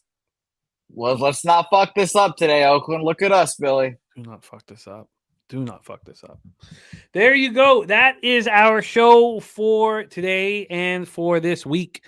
I'll be back in action on Sunday with a bottle of Kraken. Thank God. I got to make it 48 hours before I can have Kraken. 48 hours, I'll have a bottle of Kraken for our Sunday night live stream, a beauty game, Patriots-Dolphins. Could be weather messing it up. We'll see. And then Monday, we have the double header. So that's going to start at 6:30 p.m. Eastern. And it's going to be, we had so much fun on the last Monday. So we're going to be packed for that one. And we have The Walking Dead at 3:10 p.m. And then, of course, we have Saturday Means Football tomorrow morning, starring Big Man on Campus and Pistol Pete Loshak, which then lays into Dabby Cab and Dutch Boy Fresh college football live stream. Because of the horrific games here, they're going to focus on 2 instead of 1. Penn State, Illinois, LSU, Mississippi State. The Missouri game is being left on. Not a Tennessee, Florida guy? That's not at 12. Right? Oh, is it? Oh, I don't know. Yeah, you need. Yeah, you need. We thought about pushing it back, but we got UFC, a big UFC card, so no pushing it back. And that is that, man. God damn it! If the Orioles don't do this for me, I'm just fucked. That was very genuine right there. Oh, God. Very genuine. And I knew it when Adley Rutschman hit into that double play. I was like, oh, I'm fucked. Yeah, no, I'm on losing capper right now, and I would really appreciate the Orioles, the Cubs, the Nationals, even the Boston Red Sox to pick up their shit. By the way, I'm very excited about the Boston Red Sox now. I'm back in. Ohtani's coming to the Red Sox. Yamamoto might even trade for Mike Trout. Who knows? The Sox are back. The booze bag play of the day is in over 8.5 in the Baltimore game. Also, the ass eater play of the day is 4-0. That's my guy. Yeah, and it looks like we're gonna have to come up with some promo for the ass eater play of the day. It's gonna be tricky. It's gonna be tricky. Yeah, it's gonna be tricky. Yes. By the way, Mally Mal saying Jose ain't in the black. What did I miss? Mally, they don't call me reverse sweep Ramon for no reason, Mally. They don't call me that for no reason. The ass eater play today, I'll pop it in for you, Mally Mal, is 4-0. I mean, what are we betting today? Hanshin Tigers. I love how it's always fucking MPB KBO baseball. Oh God, it makes it so much more funny. Well, it's burst onto the scene, That's how ass eating's done. It's It just comes on the street and it just infects everybody. Everyone's doing it nowadays. Mikey M thinks it's the best nickname that you have is Reverse Sweep Ramon. Mikey came up with it. I think it's my least favorite. I think it's my least favorite for sure, but I appreciate it. You know, what am I going to say? I can't say no to a nickname. That's even worse. You have over 100.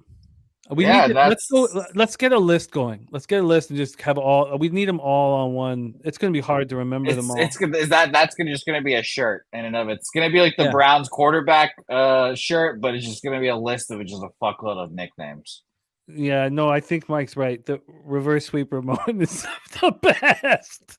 It's the funniest, dude. You got some really good ones, but that one just fucking gets me, man. That is our show for today. We have nothing without you guys supporting us day in and day out. It means so much to us. We thank you. Lucky Lefty, Mally Mal, Sean Pulliam, Justin McElvey, Reclaim James, Jarek White, Saturated, Billy Friedrich, Chris Leclerc, Coin, Gerald Jones, Big Show Picks, Wine Time Sports. What a great group. That's how I'm going to sign my emails off now. -RSR. Reverse Sweep Ramon. Nasty motherfucking Nate. Tori Coker on the Dream +6 for a K. Luke Murphy. Philly Eagle Flyer. Chocolatey Waterfall. Rocco Rogers. Thank you guys all. I wish I could give you all a shout out. Mackie, Kelly McInnes, Matt Complex. You guys, Deacon, Mike, my man. Joey Yurkovich, North Ender. I heard Deacon was in a bit of a mood this morning. He was very funny. He was very sharp. I heard he was ornery, but that's just, Deacon in general. By the way, I've been betting on Deacon's Cubs every fucking day, and I don't get a pat on the back, Deacon. Good job. I don't even get a fuck you for betting on the Cubs every day because now they suck. But judge me, as they say. All right. For one final moment, let's just let's pull up this here and wish us good luck into the weekend. Let's get that cash and let's look like that. That picture is everywhere. That headshot of me is everywhere. Like, I'll just pull up the fucking Pub Sports page and I'll just see that everywhere. But again, you guys are welcome for fucking making the submit button this year. It's because of me. I did that. All right. And we'll close on this. Brilliant, bro. So this is gonna be